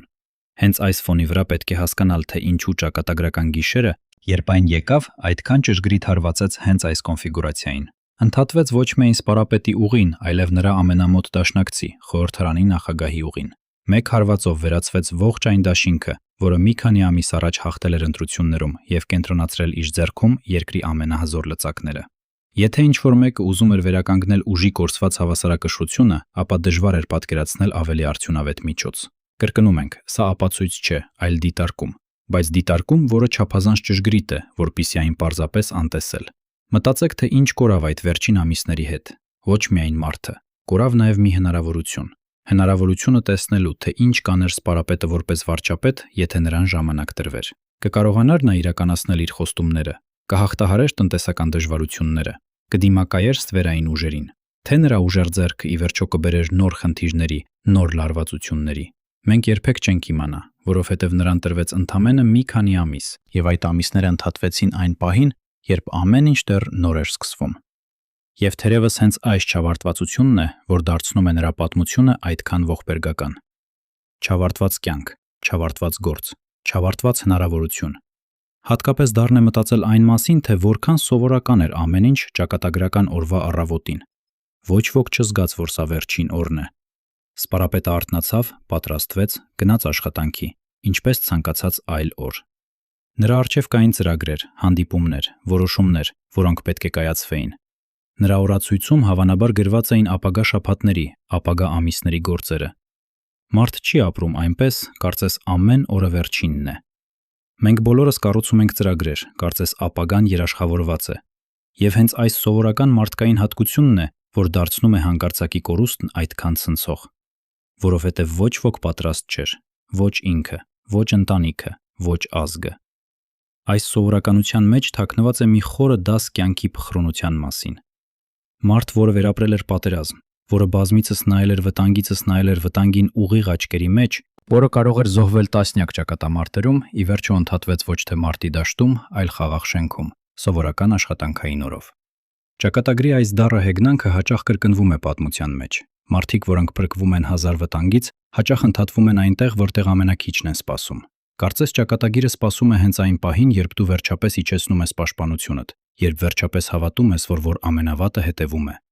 Եվ թերևս հենց այստեղ է թաքնված մի կարևոր ճշմարտություն իշխանության եւ անվտանգության մասին։ Որքան բարձր ես բարձրանում, այնքան ավելի շատ ես կախված ուրիշներից քո անվտանգության հարցում։ Դու այլևս չես կարող ինքդ պաշտպանել քեզ ինչպես պատերազմում։ Քո անվտանգությունը գտնվում է այլ մարդկանց ձեռքում, թիկնապահների, անվտանգության ծառայությունների, այն ողջ համակարգի, որը պետք է պաշտպաներ քեզ։ Իսկ եթե այդ համակարգում ինչ-որտեղ կա թույլ օղակ կամ ավելի վատ դավաճանություն, ապա ողջ քո ուժը, ողջ քո հզորությունը դառնում է անօգուտ։ Որովհետև ամենահզոր մարդն անգամ խոցելի է, եթե նրա պաշտպանությունը կախված է նրանցից, ում նա չի կարող ամբողջությամբ վերահսկել։ Իսկ դուք ինչ եք կարծում։ Արդյոք իշխանության գագաթին գտնվող մարդը երբևէ կարող է իսկապես ապահով քնել։ Թե որքան բարձր է նրա դիրքը, այնքան ավելի շատ են այն մարդիկ, որոնք կարող են որոշել նրա ճակատագիրը, եւ այնքան ավելի քիչ է նա իրականում վերահսկում իր սեփական անվտանգությունը։ Մտածեք այս հարցի շուրջ, երբ նայում եք ցանկացած հզոր առաջնորդի, որովհետև նրանց ուժը, որքան էլ տպավորիչ թվա դրսից, միշտ հենվում է փխրուն հիմքի վրա, այլ մարդկանց հավատարմության, որը ինչպես տեսանք, կարող է փոխվել մեկ գիշերում։ 1999 թվականի հոկտեմբերի 27-ը սկսվեց որպես սովորական աշնանային օր։ Մայրաքաղաքը ապրում էր իր առօրեական կյանքով։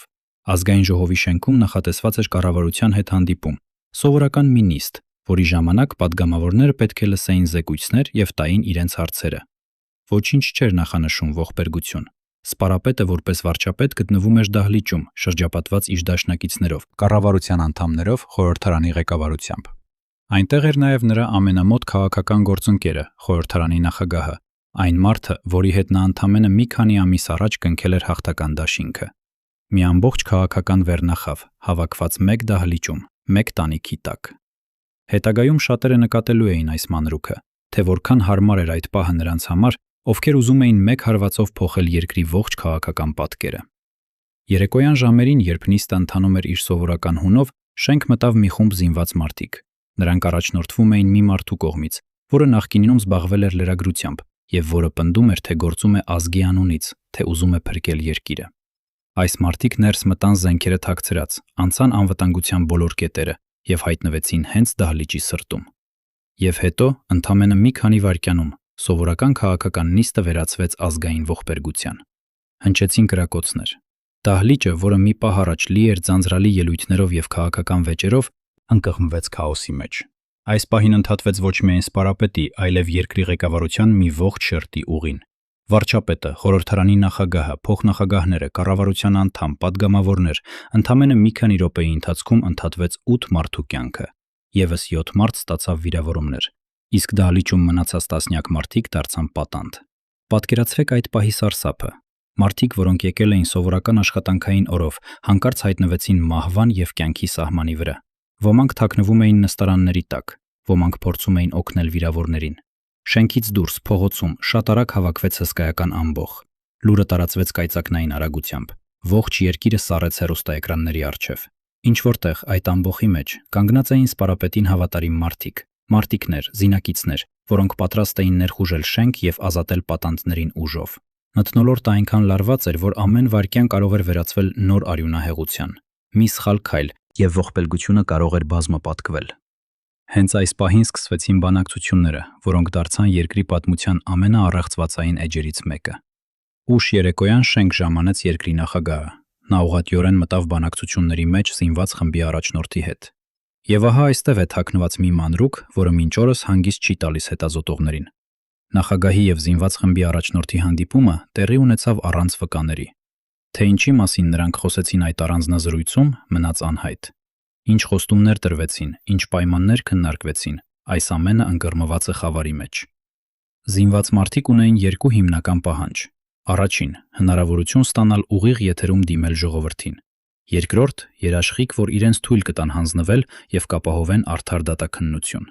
Գիշերվա ընթացքում հատուկ պայմանավորվածությունների շրջանակում մայրաքաղաք ժամանեց նաեւ օտար հակաահաբեկչական ստորաբաժանում։ Իսկ առավոտյան անվտանգության երաշխիքներ ստանալուց հետո զինված խումբը հանձնվեց եւ տեղափոխվեց ազգային անվտանգության կառույց։ Թվում է, թե ամենավատը հետևում է։ Պատանդներն ազատվեցին, զինվածները ձերբակալվեցին,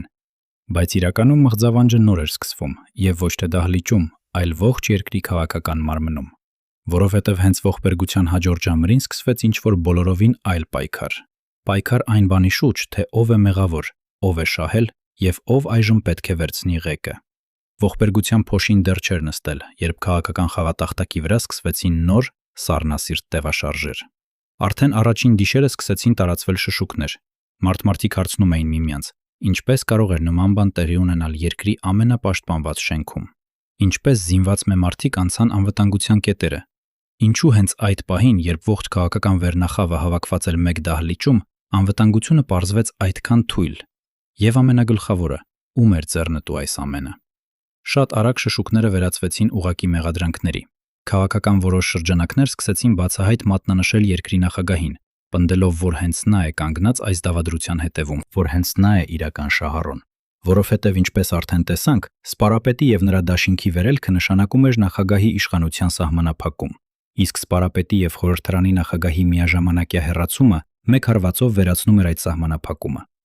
Մեղադրանքները չմնացին միայն շշուկների մակարդակում։ Զինված խմբի առաջնորդի ցուցմունքների հիման վրա ձերբակալվեցին նախագահի մերձավորներից մի քանիսը, այդ թվում նրա խորհրդականներից մեկը։ Թվում էր, թե հետաքննությունը մոտենում է ինչ-որ մեծ բացահայտման, որ թելերը տանում են դեպի իշխանության ամենավերին հարկերը, բայց հետո, ինչպես հաճախ է լինում նման գործերում, թելերը սկսեցին մեկ առ մեկ կտրվել։ Ձերբակալվածներն ազատ արձակվեցին, ցուցմունքները փոխվեցին։ Հետաքննությունը, որը սկզբում թվում էր այնքան վճռական, աստիճանաբար նեղացավ, կենտրոնացավ բացառապես անմիջական կատարողների վրա եւ հեռացավ ամեն ինչից, ինչ կարող էր մատնանշել հնարավոր պատվիրատուներին։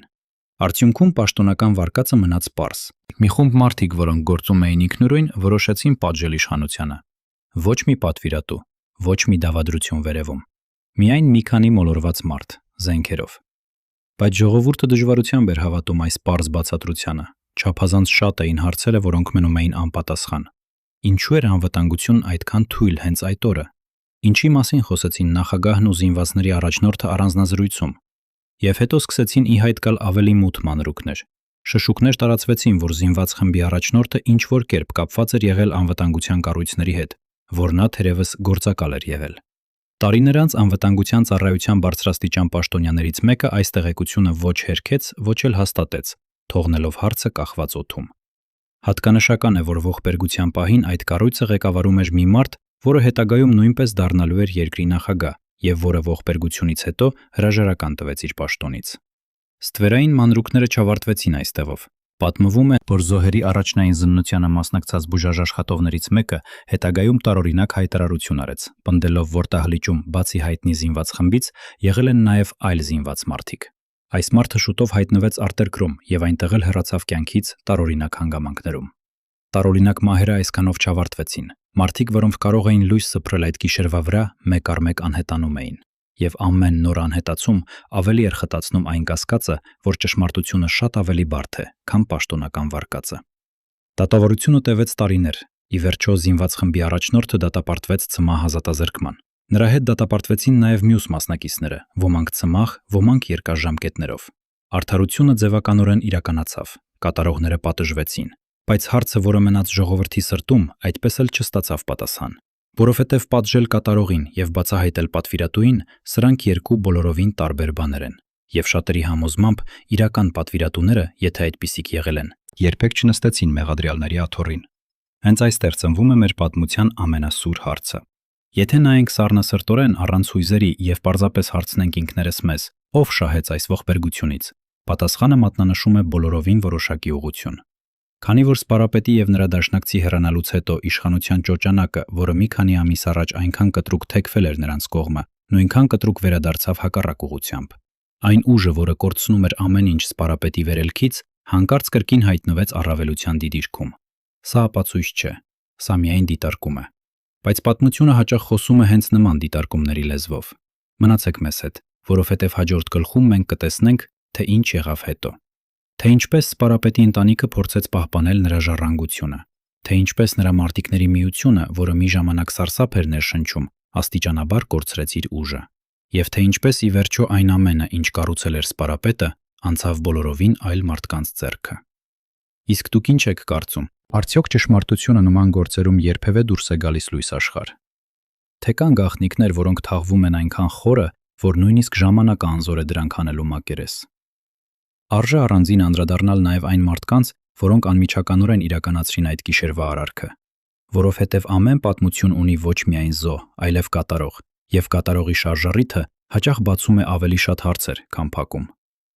Զինված խմբի առաջնորդը, նախկին վերագրողը, դատավարության ընթացքում փորձում էր բացատրել, թե ինչու է գործել։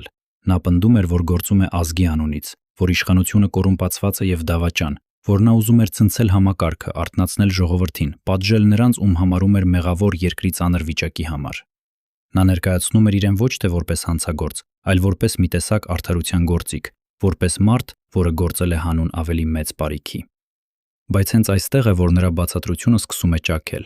որովհետև եթե նպատակը իշխանությունը ցնցելն էր, ապա ինչու հենց այս պահին, երբ իշխանության գագաթին նոր էր բարձրացել մի դաշինք, որը ժողովրդի մեծ մասը ընտրել էր հենց փոփոխությունների հույսով։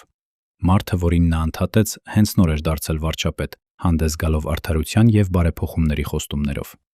Եթե կատարողը իսկապես պայքարում էր կոռուպցիայի եւ անարդարության դեմ, ապա նա հարվածեց հենց այն դեմքին, որը շատերի համար մարմնավորում էր այդ պայքարի հույսը։ Այս հակասությունը երբեք լիարժեք չլուծվեց։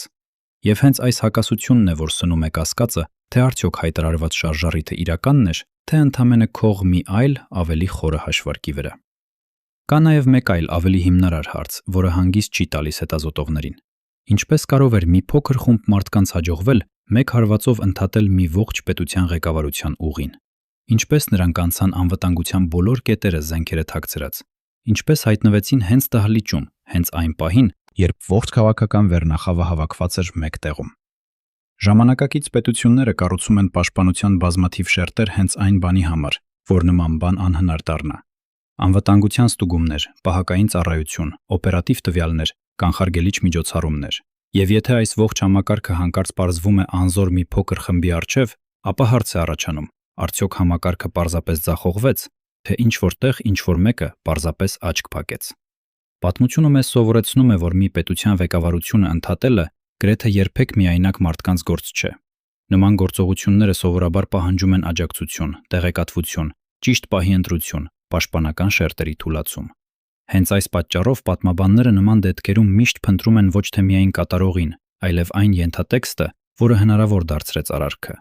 Կատարողը կարող է լինել անկեղծ ֆանատիկ, որը իսկապես հավատում է իր գործին, բայց նույնիսկ ֆանատիկը հաճախ դառնում է գործիք ուրիշների ձեռքում, առանց նույնիսկ դա գիտակցելու։ Ինչ-որ մեկը կարող է ուղղորդել ֆանատիկի կրակը դեպի ճիշտ թիրախ, ճիշտ պահին, առանց երբևէ հայտնվելու բեմի վրա։ Հենց այս է թերևս ողջ պատմության ամենամութ հնարավորությունը, որ կատարողները, որքան էլ նրանք համոզված լինեին, որ գործում են ինքնուրույն, հանուն իրենց իդեալների, իրականում կարող էին լինել գործիք ինչ-որ ավելի մեծ խաղի մեջ, որի իրական խաղացողները մնացին ստվերում։ Սա չի նվազեցնում կատարողների մեղքը։ Դրանք գիտակցաբար ընդհատեցին մարդկային կյանքեր, եւ նրանք պատասխանատու են դրա համար։ Բայց եթե նրանց ձեռքը ինչ-որ մեկը ուղղորդեց, ապա իրական պատասխանատվությունը շատ ավելի լայն է, քան այն, ինչ արձանագրեց պաշտոնական դատավճիռը։ Եվ հենց այս լայն պատասխանատվությունն է, որ երբեք չբացահայտվեց։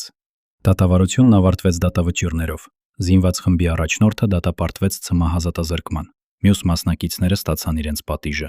Ֆորմալ առումով արդարությունը կատարվեց, բայց ժողովրդական զգացողությունն այլ էր։ Մարդիկ զգում էին, որ դատավճիռը պատասխանեց միայն մակերեսային հարցին. ով սեղմեց ձգանը, իսկ ավելի խորը հարցերը, ով կանգնած էր դրա հետևում, ինչու հենց այդ պահին, ինչու անվտանգությունն այդքան թույլ էր, մնացին առանց պատասխանի։ Եվ չպատասխանված հարցերը, ինչպես արդեն տեսանք, չեն անհետանում։ Դրանք մնում են, փոխանցվում սերնդից սերունդ, դառնում ազգային հիշողության մաս։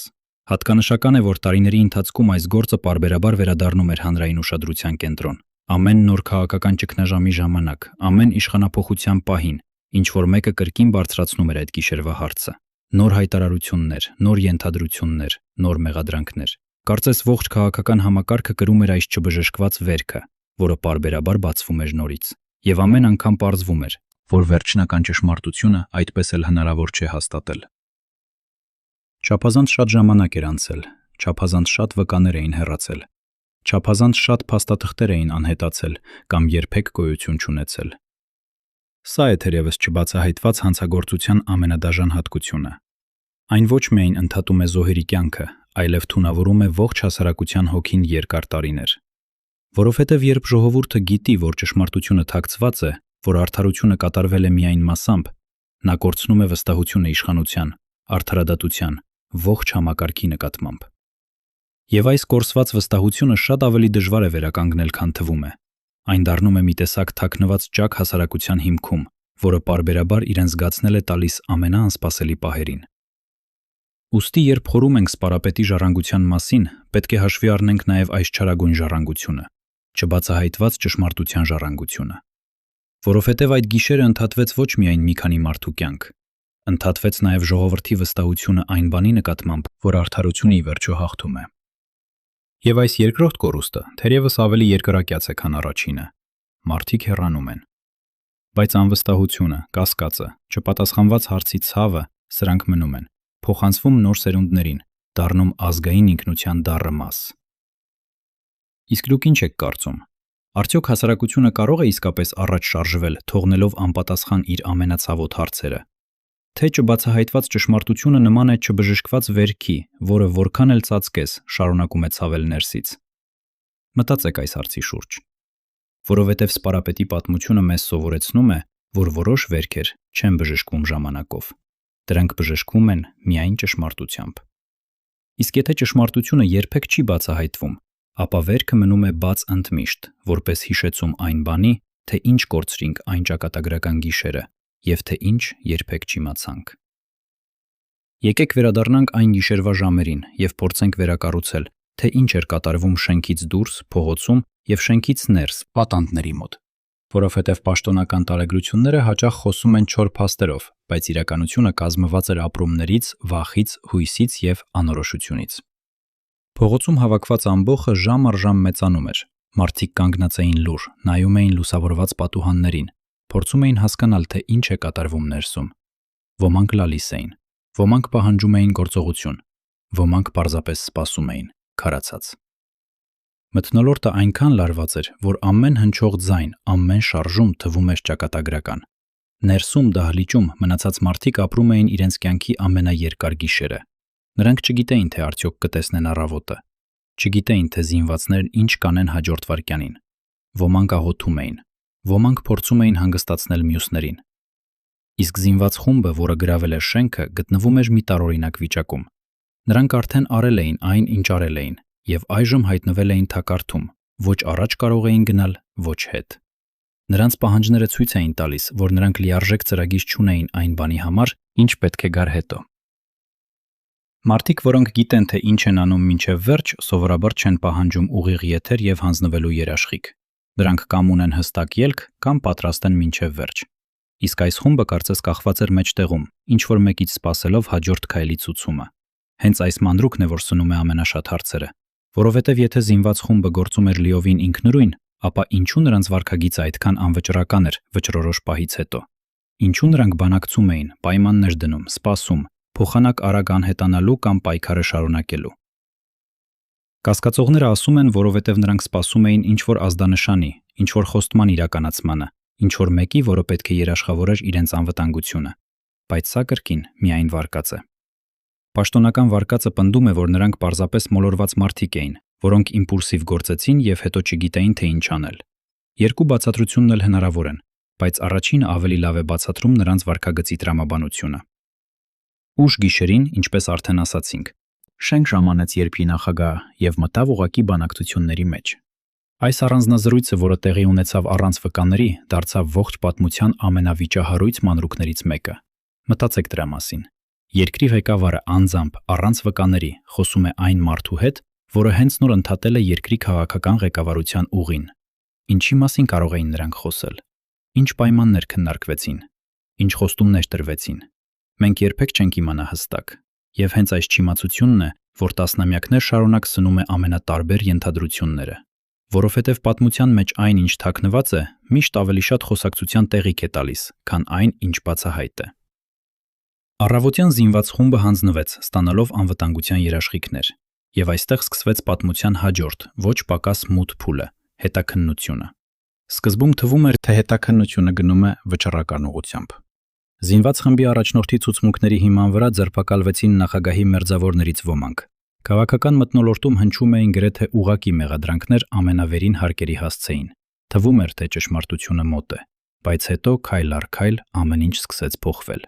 Ձերբակալվածներն ազատվեցին, ցուցմունքները հետ կանչվեցին կամ փոխվեցին։ Հետաքննության ուղղությունը նեղացավ, կենտրոնանալով բացառապես անմիջական կատարողների վրա, եւ ամեն ինչ, ինչ կարող էր մատնանշել հնարավոր ավելի բարձր կապեր, աստիճանաբար անհետացավ գործից։ Ինչու՞։ Կասկածողները ասում են, որովհետև ինչ-որ մեկը ուժ ուներ ուղղորդելու հետաքննությունը, փակելու վտանգավոր ուղղությունները, պաշտպանելու իրական պատվիրատուներին։ Պաշտոնական տարբերակը ասում է, որովհետև պարզապես չկար բավարար ապացույց ավելի լայն դավադրության համար, եւ սկզբնական ցուցմունքները պարզվեցին անհիմն։ Կրկին երկու բացատրություն եւ կրկին ճշմարտությունը թերևս ինչ որտեղ մեջտեղում։ Բայց մնում է մի անհերքելի փաստ։ Ողջ ազգին ցնցած ողբերգության դեպքում, որը փոխեց երկրի ողջ քաղաքական ընթացքը, պաշտոնական հետաքննությունը պատասխան չտվեց ամենագլխավոր հարցին՝ ով եւ ինչու։ Պատժվեցին կատարողները։ Բայց պատճառների, պատվիրատուների, իրական շարժառիթների երի հարցը մնաց բաց։ Եվ հետո սկսվեցին տարօրինակ մահերը։ Մարդիկ, որոնք կարող էին լույս սփռել այդ գիշերվա վրա, սկսեցին մեկ առ մեկ անհետանալ։ Հիշեցինք արդեն բուժաշխատողի մասին, որը պնդում էր, թե դահլիճում եղել են այլ զինված մարդիկ եւս, եւ որը շուտով հայտնվեց արտեժգրում եւ այնտեղ հեռացավ կյանքից տարօրինակ հանգամանքներում։ Բայց նա միակը չէր։ Տարիների ընթացքում մի քանի մարդ, որոնք այս կամ այն կերպ կապ ունեին գործի հետ, հեռացան կյանքից անսպասելի, երբեմն անբացատրելի հանգամանքներում։ Ամեն նման մահ առանձին վերցրած կարող էր լինել պարզ դժբախտ պատահար, բայց միասին, որպես շարք, դրանք ստեղծում էին մի անհանգստացնող պատկեր։ Կարծես ինչ-որ մեկը հոգ էր տանում, որ ճշմարտությունը ոչ միայն չբացահայտվի հետաքննության ընթացքում, այլև որ չմնան վկաներ, որոնք կարող էին այն բացահայտել ապագայում։ Հատկապես մութ էր այն շշուկը, որ զինված խմբի առաջնորդը ինչ-որ կապ է ունեցել անվտանգության կառույցների հետ։ Տարիներ անց այս կառույցների բարձրաստիճան պաշտոնյաներից մեկը հարցին պատասխանելիս ոչ հաստատեց, ոչ հերքեց այս տեղեկությունը։ Մտածեք այս լռության մասին։ Երբ քեզ հարցնում են արդյոք ողջ ազգին ցնցած ողբերգության գլխավոր կատարողը ձեր կառույցի գործակալն էր, եւ դու չես ասում ոչ այո, ոչ ոչ, այդ լռություն ինքնին պատասխան է։ Ոչ ուղակի, բայց պերճախոս։ Որովհետև եթե պատասխանը պարզ ոչ լիներ, ինչու չասել այն բացահայտ։ Հատկանշական է նաև մեկ այլ մանրուք։ Ողբերգության պահին երկրի անվտանգության կառույցը ղեկավարում էր մի մարդ, որը հետագայում նույնպես դառնալու էր երկրի նախագահ, եւ որը ողբերգությունից անմիջապես հետո հրաժարական տվեց իր պաշտոնից։ Ինչու։ Հրաժարականը նման պահին կարող է նշանակել շատ բան։ Այն կարող է լինել պատասխանատվության ընդունում, որ կառույցը չկարողացավ կանխել ողբերգությունը։ Այն կարող է լինել քաղաքական մանևր, կամ այն կարող է լինել ինչ-որ ավելի բարդ բանի նշան։ Մենք չգիտենք։ Բայց ամեն մանրուք, ամեն հրաժարական, ամեն չպատասխանված հարց ավելացնում է մի ընդհանուր զգացողություն, որ այս պատմությունը շատ ավելի խորն է, քան թվում է մակերեսին։ Հիմա եկեք սառնասրտորեն կիրառենք այն հին սկզբունքը, որով դարեր շարունակ քննում են նման գործերը։ Ում էր ձեռնտու։ Սա հին հռոմեական հարցն է, որը հնչում է ամեն մեծ հանցագործության քննության ժամանակ։ Ոչ թե ով սեղմեց ձգանը, այլ ով շահեց արդյունքից։ Եվ եթե այս հարցը տանք սառնասրտորեն, պատասխանը մատնանշում է բոլորովին որոշակի ուղղություն։ Ողբերգությունից առաջ իշխանության ճոճանակը կտրուկ թեքվել էր սպարապետի եւ նրա դաշնակցի կողմը։ Ողբերգությունից հետո այդ ճոճանակը նույնքան կտրուկ վերադարձավ հակառակ ուղղությամբ։ Ուժը, որը կորցնում էր ամեն ինչ, սպարապետի վերելքից հանկարծ կրկին հայտնվեց առավելության դիրքում։ Սա, կրկնում ենք, ապացույց չէ։ Շահել արդյունքից չի նշանակում կազմակերպել արդյունքը։ Պատմության մեջ լինում են դեպքեր, երբ մեկը շահում է ողբերգությունից առանց որևէ կապ ունենալու դրա հետ։ Բայց երբ շահառուն այնքան ակնհայտ է, երբ արդյունքն այնքան ճշգրիտ համընկնում է ինչ-որ մեկի շոր մեկի շահերի հետ, եւ երբ հետաքննությունը այնքան համառորեն խուսափում է այդ ուղղությունից, դժվար է մարդկային մտքին հրամայել, որ չկասկածի։ Եվ ժողովրդական հիշողությունը հենց այսպես էլ արձանագրեց այս պատմությունը։ Ոչ թե որպես մի խումբ մոլորված մարդկանց պատահական արարք, այլ որպես մի բան շատ ավելի մութ, շատ ավելի հաշվարկված։ Բայց թերևս ամենաողբերգականը այն է, որ մենք երբեք չենք իմանա ճշմարտությունը հստակ, որովհետև վկաները հեռացել են, փաստաթղթերը, եթե այդպիսիք եղել են, անհետացել են, առանձնազրույցը մնացել է առանց վկաների, եւ ժամանակը, որը սովորաբար բացում է գաղտնիքները, այս դեպքում կարծես ավելի շատ թաղում է դրանք, քան բացահայտում։ Ամեն անցնող տարի հեռացնում է մեզ ճշմարտությունից, ոչ թե մոտեցնում։ Մարդիկ, որոնք գիտեին, ծերանում են եւ հեռանում, հիշողությունները խամրում են, եւ մնում է միայն հարցը, որը կախված է օդում. ինչ իրականում տեղի ունեցավ այդ գիշերը եւ ով կանգնած էր դրա հետևում։ Իսկ դուք ինչ եք կարծում։ Արդյոք պետությունը, որը չի կարողանում կամ չի ուզում բացահայտել իր ամենացավոտ գաղտնիքները, երբևէ կարող է իսկապես ապաքինվել, թե չբացահայտված ճշմարտությունը մնում է որպես խորը վերք, որը շարունակում է թարախակալել տասնամյակներ շարունակ, թունավորելով ողջ քաղաքական մարմինը։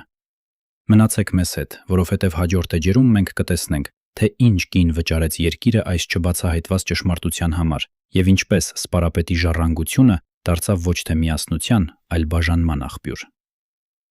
Մինչ այժմ մենք խոսում էինք իշխանության, ռեսուրսների, քաղաքական մեքենաների մասին, բայց ամեն մեծ պատմության հետևում կանգնած են կենդանի մարդիկ, իրենց ցավով, իրենց հույսերով, իրենց հիասթափությամբ։ Եվ սպարապետի ժառանգության պատմությունը ամբողջական չի լինի, եթե չնայենք նրա մարդկային կողմին, այն մարդկանց ճակատագրին, որոնք մնացին նրա հեռանալուց հետո։ Որովհետև ժառանգություն բառը նշանակում է ոչ միայն իշխանություն եւ ռեսուրս, այն նշանակում է նաեւ հիշողություն, վիշտ եւ այն ծանր հարցը, ինչպես ապրել առանց մարդու, որի շուրջ պտտվում էր ամեն ինչ։ Սկսենք ընտանիքից։ Սպարապետի հեռանալուց հետո նրա ընտանիքը հայտնվեց մի անհնարին վիճակում։ Մի կողմից նրանք բերում էին ողջ ազգին հայտնի անունը, որը խորհրդանշում էր հերոսություն եւ անկախություն։ Մյուս կողմից նրանք կորցրել էին ոչ միայն հարազատ մարդու, այլև այն ողջ պաշտպանական ազդեցության օղակը, որը գոյություն ուներ, քանի դեռ նա կենդանի էր։ Հանկարծ նրանք մնացին միայնակ, մի մեծ անվան ծանրության տակ, բայց առանց այն իրական ուժի, որը ստեղծել էր այդ անունը։ Հայտնի անունը կրելը երբեմն օրհնություն է, երբեմն անեծք, որովհետև մարդիկ սպասում են, որ դուք լինես այնպիսին, ինչպիսին էր նա, որ դու կկրես նույն ծանրությունը։ Բայց ոչ ոք չի կարող պարզապես ժառանգել մեկ ուրիշի մեծությունը։ Մեծությունը վաստակվում է, ոչ թե ստացվում ժառանգաբար։ Կրտսեր եղբայրը, որը զբաղեցրեց վարչապետի աթոռը, այս դրաման ապրեց ամենասուր ձևով։ Նա հռչակեց իրեն եղբոր գործի շարունակողը, բայց շատ արագ պարզվեց, որ շարունակել ուրիշի գործը նշանակում է մրցել միստվերի հետ, որը անհաղթ է։ Որքան էլ նա ջանար, նրան միշտ համեմատելու էին եղբոր հետ, եւ այդ համեմատությունը գրեթե անխուսափելիորեն լինելու էր ոչ հոգուտ նրա։ Որովհետև եղբայրը հերոս չէր, զորավար չէր, նա սովորական արժանապատիվ մարդ էր, որը հանկարծ հայտնվեց մի դերում, որը չափազանց մեծ էր ցանկացած մարդու համար, բացի թերևս հենց սպարապետից։ Քննադատները հետագայում դառնորեն ասելու էին, որ նա ընդամենը շարունակեց կրել եղբոր անունը որպես մասնագիտություն, որ նա դարձավ սպարապետի անվան կրողը, բայց ոչ նրա գործի շարունակողը։ Սա թերևս անարդար գնահատական է, որովհետև ոչ մի մարդ չէր կարող լրացնել այդ դատարկությունը, բայց հենց այս դառնությունն է ցույց տալիս, թե որքան մեծ էր այն ստվերը, որը թողեց սպարապետը։ Իսկ ինչ եղավ այն մարդկանց հետ, որոնք կռվել էին նրա կողքին, մարտիկները, վետերանները, այն մարդիկ, որոնք կազմում էին նրա ուժի ողնաշարը։ Նրանց ճակատագիրը թերևս ողջ պատմության ամենատխուր էջն է, որովհետև այս մարդիկ կռվել էին ոչ թե փառքի կամ իշխանության համար, այլ հայրենիքի, գաղափարի եւ անձամբ սպարապետի համար։ Նա էր նրանց առաջնորդը, նրանց խորհրդանիշը, նրանց հույսը։ Եվ երբ նա հեռացավ, շատերը զգացին, որ կորցրել են ոչ միայն առաջնորդին, այլև իմաստը։ Ինչի համար էին նրանք պայքարել։ Ինչ էր մնացել այն գաղափարներից, որոնց համար նրանք պատրաստ էին կյանք տալ։ Որոշ ժամանակ նրանք դեռ փորձում էին պահպանել միասնությունը, պահել այն ոգին, որը նրանց միավորում էր։ Բայց առանց կենտրոնական դեմքի, առանց այն մարդու, որը կարող էր նրանց բոլորին միավորել, ոգին աստիճանաբար խամրեց։ Ոմանք հեռացան քաղաքականությունից հիասթափված այն ամենից, ինչ տեսնում էին։ Նրանք վերադարձան իրենց սովորական կյանքին, փորձեցին մոռանալ, ապրել առաջ։ Ոմանք միացան նոր ուժերին, համոզելով իրենց, որ այդպես են շարունակում սպարապետի գործը, թեև իրականում հաճախ ծառայում էին հենց այն մարդկանց, որոնք շահել էին նրա հեռանալուց։ Ոմանք էլ պարզապես ընկճվեցին, դարձան անցյալի մարդիկ, որոնք ապրում էին հուշերով, պատմում էին երիտասարդներին հին օրերի մասին, բայց այլևս չունեին տեղ նոր իրականության մեջ։ Մարտիկների միությունը, որը մի ժամանակ սարսափ էր ներշնչում, դարձավ նոստալգիայի մի վայր, որի անդամները միանում էին ոչ թե ապագա կառուցելու, այլ անցյալը հիշելու համար։ Հենց այստեղ բացահայտվում է իշխանության ժառանգության ամենադաժան ճշմարտություններից մեկը։ Մարդկային հավատարմությունը, որը կենդանության օրոք թվում է հավերժ, իրականում կապված է կենդանի մարդու հետ։ Մարդիկ հավատարիմ են ոչ թե գաղափարին վերացականորեն, այլ այն մարդուն, որը մարմնավորում է այդ գաղափարը։ Երբ այդ մարդը հեռանում է, գաղափարը մնում է, բայց այն այլևս չունի կենդանի կենտրոն, որի շուրջ կարող էր հավաքվել։ Եվ մարդիկ, որոնք երեք պատրաստ էին կյանք տալ, այսօր փնտրում են նոր կենտրոն, նոր առաջնորդ, նոր իմաստ։ Սա ոչ թե դավաճանություն է, այլ մարդկային բնության օրենք։ Բայց հենց այս օրենքն է, որ դարձնում է ամեն մեծ առաջնորդի ժառանգությունը այդքան փխրուն։ Իսկ հետո սկսվեցին հիշողության պատերազմները, որովհետև Սպարապետի անունը չմարեց նրա հեռանալուց հետո։ Ընդհակառակը, այն դարձավ խորհրդանիշ, որի համար սկսեցին պայքարել ամենատարբեր ուժեր։ Ամեն ոք ուզում էր ինքն իրեն ներկայացնել որպես Սպարապետի իսկական ժառանգ, որպես նրա գործի շարունակող։ Քաղաքական գործիչներ, որոնք կենդանության օրոք թերևս նրա հակառակորդներն էին, այժմ խոսում էին նրա մասին հարգանքով, օգտագործում էին նրա կերպարը իրենց մարդիկ հավաքվում էին հիշելու նրան։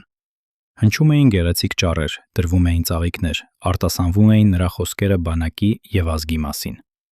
Բայց այս արարողությունների հետևում հաճախ թաքնված էր մի դառը հակասություն, որովհետև մարդկանցից շատերը, որոնք գովում էին Սպարապետին այս արարողություններում, իրականում ապրում էին այն աշխարհում, որը նա չէր ուզի։ Նրա գաղափարները, ուժեղ բանակը, ազգի միասնությունը, անկախության պաշտպանությունը աստիճանաբար մնում էին միայն ճառերում, մինչ իրականությունը գնում էր այլ ուղղությամբ։ Եվ սա թերևս ամենաողբերգականն է, որ մարդուն կարող են պաշտել խոսքերով, միաժամանակ դավաճանելով նրա գործը արարքներով։ Մտածեք այս հակասության մասին։ Որքան հաճախ է պատմության մեջ պատահում, որ մեծ մարդուն բարձրացնում են պատվանդանի վրա հենց այն մարդիկ, որոնք իրականում ոչնչացնում են այն ամենը, ինչի համար նա ապրել է։ Պատվանդանը դառնում է մի ձև, չեզոքացնելու վտանգավոր ժառանգությունը, որովհետև մարդուն, որը վերածվել է արձանի, ավելի հեշտ է վերահսկել, քան կենդանի գաղափարը։ Արձանը լուր է, արձանը չի բողոքում։ Արձանը կարելի է զարդարել ծաղիկներով եւ մոռանալ նրա իրական ուղերձը, եւ թերևս հենց սա արվեց Սպարապետի հետ։ Նրան վերածեցին խորհրդանիշի, որպիսի հեշտ լիներ մոռանալ, թե իրականում ինչի համար էր նա պայքարում։ Բայց հիշողությունը երբեմն ավելի համառ է, քան թվում է, որովհետև ժողովրդի մի մասը հրաժարվեց ընդունել այս հարմարավետ պատկերը։ Մարդիկ, որոնք հիշում էին Սպարապետին այնպիսին, ինչպիսին նա էր, ոչ թե արձան, այլ կենդանի, հակասական, հզոր մարդ, շարունակում էին տալ անհարմար հարցեր։ Ինչու հեռացավ նա։ Ով շահեց։ Ինչ եղավ նրա գործի հետ։ Եվ հենց այս համառ հիշողությունն է թերևս Սպարապետի իրական ժառանգությունը։ Ոչ թե բանակը, որը ենթարկվեց ուրիշներին, ոչ թե միությունը, որը ցրվեց, ոչ թե կուսակցությունը, որը ծառայեց նրա մրցակիցներին, այլ այս համառ անհանգիստ հիշողությունը, որը հրաժարվում է մոռանալ եւ շարունակում է հարցեր տալ։ Իսկ դուք ինչ եք կարծում։ Ո՞րն է ավելի ուժեղ ժառանգություն։ Իշխանությունը, որը անցնում է ձեռքից ձեռք եւ փոխում է իր էությունը, թե հիշողությունը, որը մնում է մարդկանց սրտերում եւ հրաժարվում է լռել։ Հնացեք մեզ հետ, որովհետև մենք մոտենում ենք մեր պատմության ամենախորը հարցին. ինչ է իրականում նշանակում ժառանգել մեկ ուրիշի ուժը, եւ արդյոք նման ժառանգություն ընդհանրապես հնարավոր է։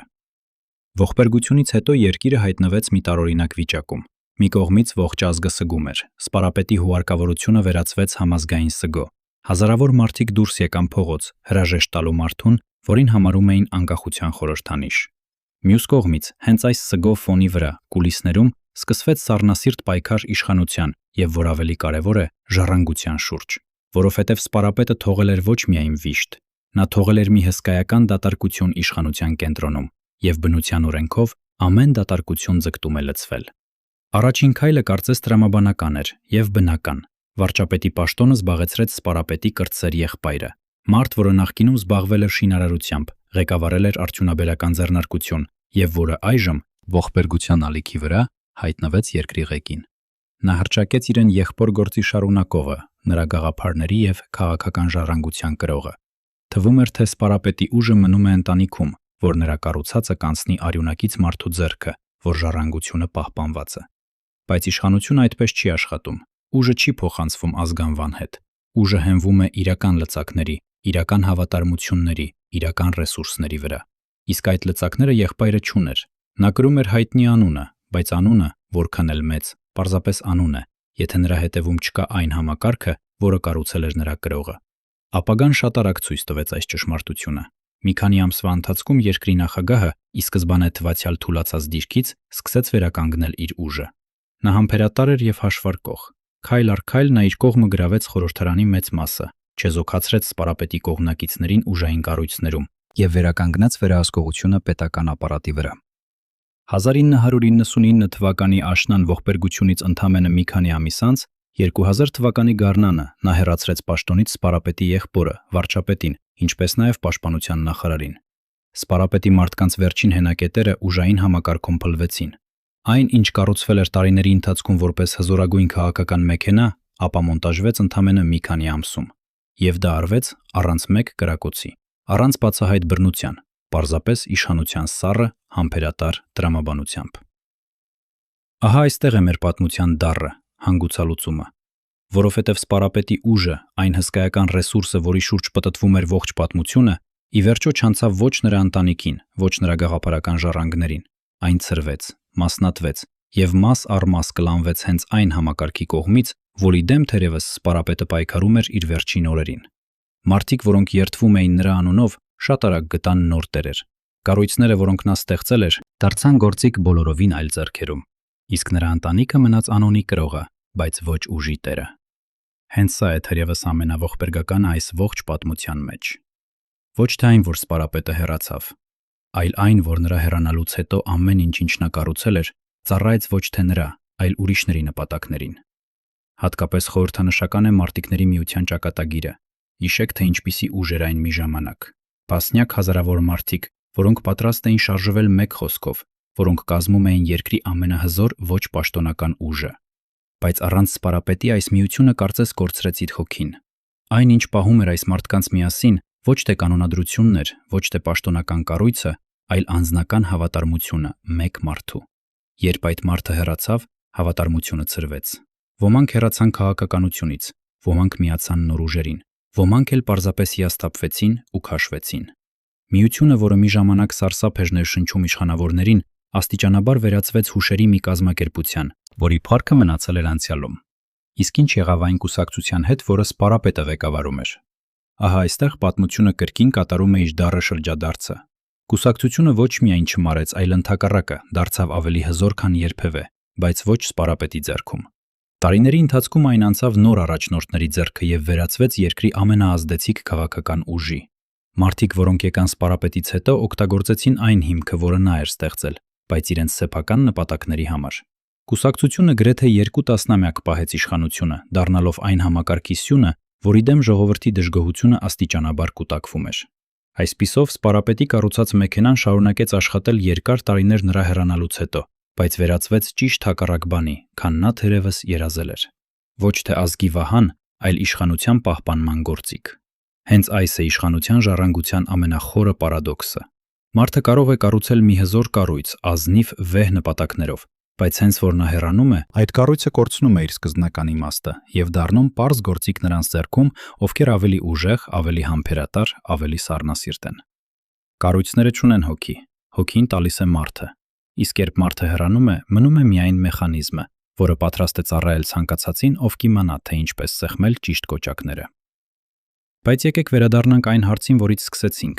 ով ժառանգեց սպարապետի ուժը։ Հիմա անցնելով ողջ պատմության միջով մենք կարող ենք տալ ավելի ճշգրիտ պատասխան։ Սպարապետի ուժը ժառանգեց ոչ թե մեկ մարդ, այլ համակարգը։ Այն անանուն անդեմ մեխանիզմը, որը կլանում է ամեն ուժ եւ վերածում այն իր սեփական գոյատևման միջոցի։ Նրա բանակը մնաց, բայց ենթարկվեց ուրիշներին։ Նրա միությունը ցրվեց, նրա կուսակցությունը ծառայեց նրա մրցակիցներին։ Նրա ընտանիքը պահպանեց անունը, բայց ոչ ուժը։ Իսկ նրա հակառակորդը, որը թերևս ամենաշատը շահեց նրա հեռանալուց, ամրապնդեց իր դիճքերը եւ շարունակեց կառավարել։ Սա է իշխանության սառը թվաբանությունը։ Հաղթում է ոչ թե նա, ով կառուցում է, այլ նա, ով գիտի, թե ինչպես սпасել։ Եվ ահա պատմության ամենավերջին, ամենադառը հեգնանքը, տասնամյակներ անց այն ամենը, ինչի համար սպարապետը պայքարել էր ողջ կյանքում, հայտնվեց վտանգի առջև։ Այն հողը, որը նա պաշտպանել էր արյունով, այն հաղթանակները, որոնք նա համարում էր ազգի անկախության կռվանը, այս ամենը ենթարկվեց նոր փորձությունների։ Մարդիկ, որոնք եկան շատ ավելի ուշ, կորցրին այն, ինչ նրա սերունդը ձեռք էր բերել, եւ շատերը, նայելով այս կորուստներին, հիշում էին սպարապետին եւ հարցնում իրենք, ինչպիսին կլիներ պատմությունը, եթե նա մնար։ Կկարողանար նա պաշտպանել այն, ինչ կառուցել էր, թե նրա ճակատագիրը նույնպես կենթարկվեր իշխանության նույն դաժան օրենքներին։ Մենք երբեք չենք իմանա պատասխանը, որովհետև պատմությունը չունի ենթադրական ժամանակ, կա միայն այն, ինչ եղավ։ Բայց հենց այս չիմացությունն է, որ պահում է սպարապետի կերպարը կենդանի, որովհետև մարդը, որը հեռացավ իր ուժի գագաթին, մնում է հավերժ առեղծված։ Մենք երբեք չենք տեսնի նրա ծերությունը, նրա հնարավոր սխալները, նրա հնարավոր պարտությունները։ Նա մնում է հիշողության մեջ այնպիսին, ինչպիսին էր վերջին պահին, ուժեղ, անկոտրում, լի ծրագրերով։ Եվ թերևս հենց սա է, որ ամենից շատ անհանգստացնում է նրանց, ովքեր եկան նրանից հետո, որովհետև կենդանի մարդու հետ կարելի է պայքարել, բայց առասպելի հետ պայքարել էլ անհնար է։ Սպարապետը, հեռանալով, դարձավ առասպել։ Իսկ առասպելը, ի տարբերություն մարդու, երբեք չի մեռնում։ Ահա թե ինչու 30 տարի անց մարդիկ դեռ խոսում են այն գիշերվա մասին։ Ահա թե ինչու դեռ առաջանում են նոր հարցեր, նոր վարկածներ, նոր կասկածներ, որովհետև մի պատմություն, որը չունի ավարտ, որը չունի վերջնական ճշմարտություն, շարունակում է ապրել։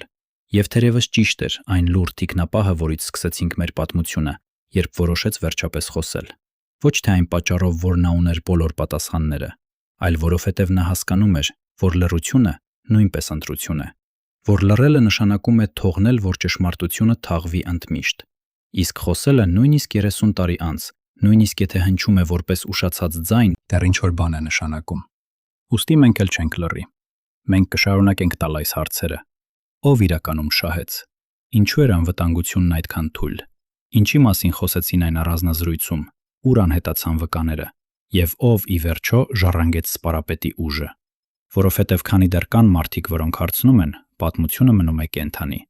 Իսկ քանի դեռ պատմությունը կենդանի է, արդարությունը, որքան էլ ուշացած, դեռ ունի մի փոքր հնարավորություն։ Իսկ դուք ինչ եք կարծում։ Արդյոք մի մարդ, որը կենտրոնացնում է իր ձեռքում այսքան ուժ, երբևէ կարող է ապահով լինել, թե հենց այդ ուժն է, որ դարձնում է նրան ամենախոցելի թիրախը։ Մտածեք այս հարցի շուրջ, որովհետև սպարապետի պատմությունը ոչ միայն մեկ մարդու, մեկ երկրի, մեկ ժամանակաշրջանի մասին է։ Այն մարդկային իշխանության հավերժական պատմությունն է։ Պատմություն այն մասին, թե ինչպես մենք կառուցում ենք, եւ ինչպես մեր կառուցածը մեզ վերապրում է, հաճախ դառնալով բոլորովին այլ բան, քան մենք երազել էինք։ Որպեսզի իսկապես հասկանանք սպարապետի ժառանգության իմաստը, պետք է մի պահ հեռանանք կոնկրետ իրադարձություններից եւ նայենք ավելի լայն, ավելի խորը պատկերին։ Որովհետև սպարապետ Տիտղոսը, ինչպես ասացինք, հնագույն է, եւ եթե նայենք պատմությանը, կտեսնենք, որ հայ ժողովուրդը միշտ ունեցել է իր սպարապետները, զորավարներ, որոնք ճակատագրական պահերին կանգնել են ազգի եւ կործանման միջև։ Դարեր առաջ, երբ ազգը կանգնած էր կրոնական եւ ինքնության կորստի վտանգի առջև, մի մեծ զորավար առաջնորդեց ժողովրդին ճակատամարտի, որը թեև ֆիզիկապես պարտություն էր, դարձավ հոգևոր հաղթանակ։ Այդ զորավարը հեռացավ ճակատամարտում, բայց նրա օրինակը դարձավ ազգի ինքնության հիմնաքարը դարեր շարունակ։ Տեսնում եք օրինաչափությունը։ Հայ ժողովրդի պատմության մեջ սպարապետները հաճախ հեռանում են ողբերգականորեն իրենց ուժի գագաթին, եւ հենց այս ողբերգական հեռացումն է, որ նրանց վերածում է հավերժ խորհրդանիշների։ Կարծես ազգային հիշողությունն ինքն է պահանջում նման զոհաբերություն, որպես իր ինքնության գին։ Ժամանակակից սպարապետը, գիտակցաբար թե ոչ, մտավ հենց այս հնագույն գաղափարի մեջ։ Նա դարձավ ոչ միայն ժամանակակից քաղաքական գործիչ, այլև մի հին արխետիպի մարմնավորում, զորավարը, որը կանգնում է ազգի եւ կործանման միջև, եւ որը հեռանում է ճակատագրական պահին։ Եվ թերևս հենց այս արխետիպային չափումն է, որ բացատրում է, թե ինչու նրա կերպարը այդքան խորն է արմատավորվել ժողովրդի հիշողության մեջ։ Բայց հին սպարապետների եւ ժամանակակիցի միջև կա մի կարևոր տարբերություն։ Հին զորավարները հեռանում էին բացահայտ ճակատամարտում, թշնամու դեմ, պատվով։ Իսկ ժամանակակից սպարապետի ուղին ընդհատվեց ոչ թե ճակատամարտում, ոչ թե բացահայտ թշնամու դեմ, այլ ներսից, ստվերից, այնտեղ, որտեղ ոչ ոք չէր սպասում։ Եվ սա թերևս ժամանակակից աշխարհի ամենադառը դասերից մեկն է, որ ժամանակակից իշխանության ամենամեծ վտանգը գալիս է ոչ թե ճակատից, այլ թիկունքից, ոչ թե հայտնի թշնամուց, այլ ենթադրյալ դաշնակցից, ոչ թե բացահայտ պայքարում, այլ լուռ անտեսանելի ինտրիգում։ Հին հերոսը կարող էր պատրաստվել ճակատամարտին, Ժամանակակից առաջնորդը հաճախ չգիտի նույնիսկ, թե որտեղից է գալու հարվածը։ Հենց այս կետում մենք հասնում ենք իշխանության բնության ամենախորը հարցին. ինչ է իշխանությունը իրականում։ Մենք հակված ենք պատկերացնել այն որպես ինչ-որ բան, որ մարդ ունի, ինչպես գույք կամ սեփականություն։ Բայց իշխանությունը ավելի շատ նման է հոսքի, քան առարկայի։ Այն գոյություն ունի միայն շարժման մեջ, միայն հարաբերությունների մեջ։ Մարդը իշխանություն ունի այնքանով, որքանով ուրիշները ընդունում են այդ իշխանությունը։ Հենց որ այդ ընդունումը դադարում է, իշխանությունը գոլորշիանում է, որքան էլ մեծ թվա ֆորմալ պաշտոնը։ Եվ հենց այս պատճառով իշխանությունը հնարավոր չէ իսկապես ժառանգել։ Կարելի է ժառանգել պաշտոնը, անունը, նույնիսկ ռեսուրսները, բայց ինքը, իշխանությունը, այն կենդանի հոսքը, որը կապում է առաջնորդին եւ հետևորդներին, չի փոխանցվում։ Այն պետք է ստեղծվի նորից, ամեն անգամ, ամեն նոր մարդու կողմից։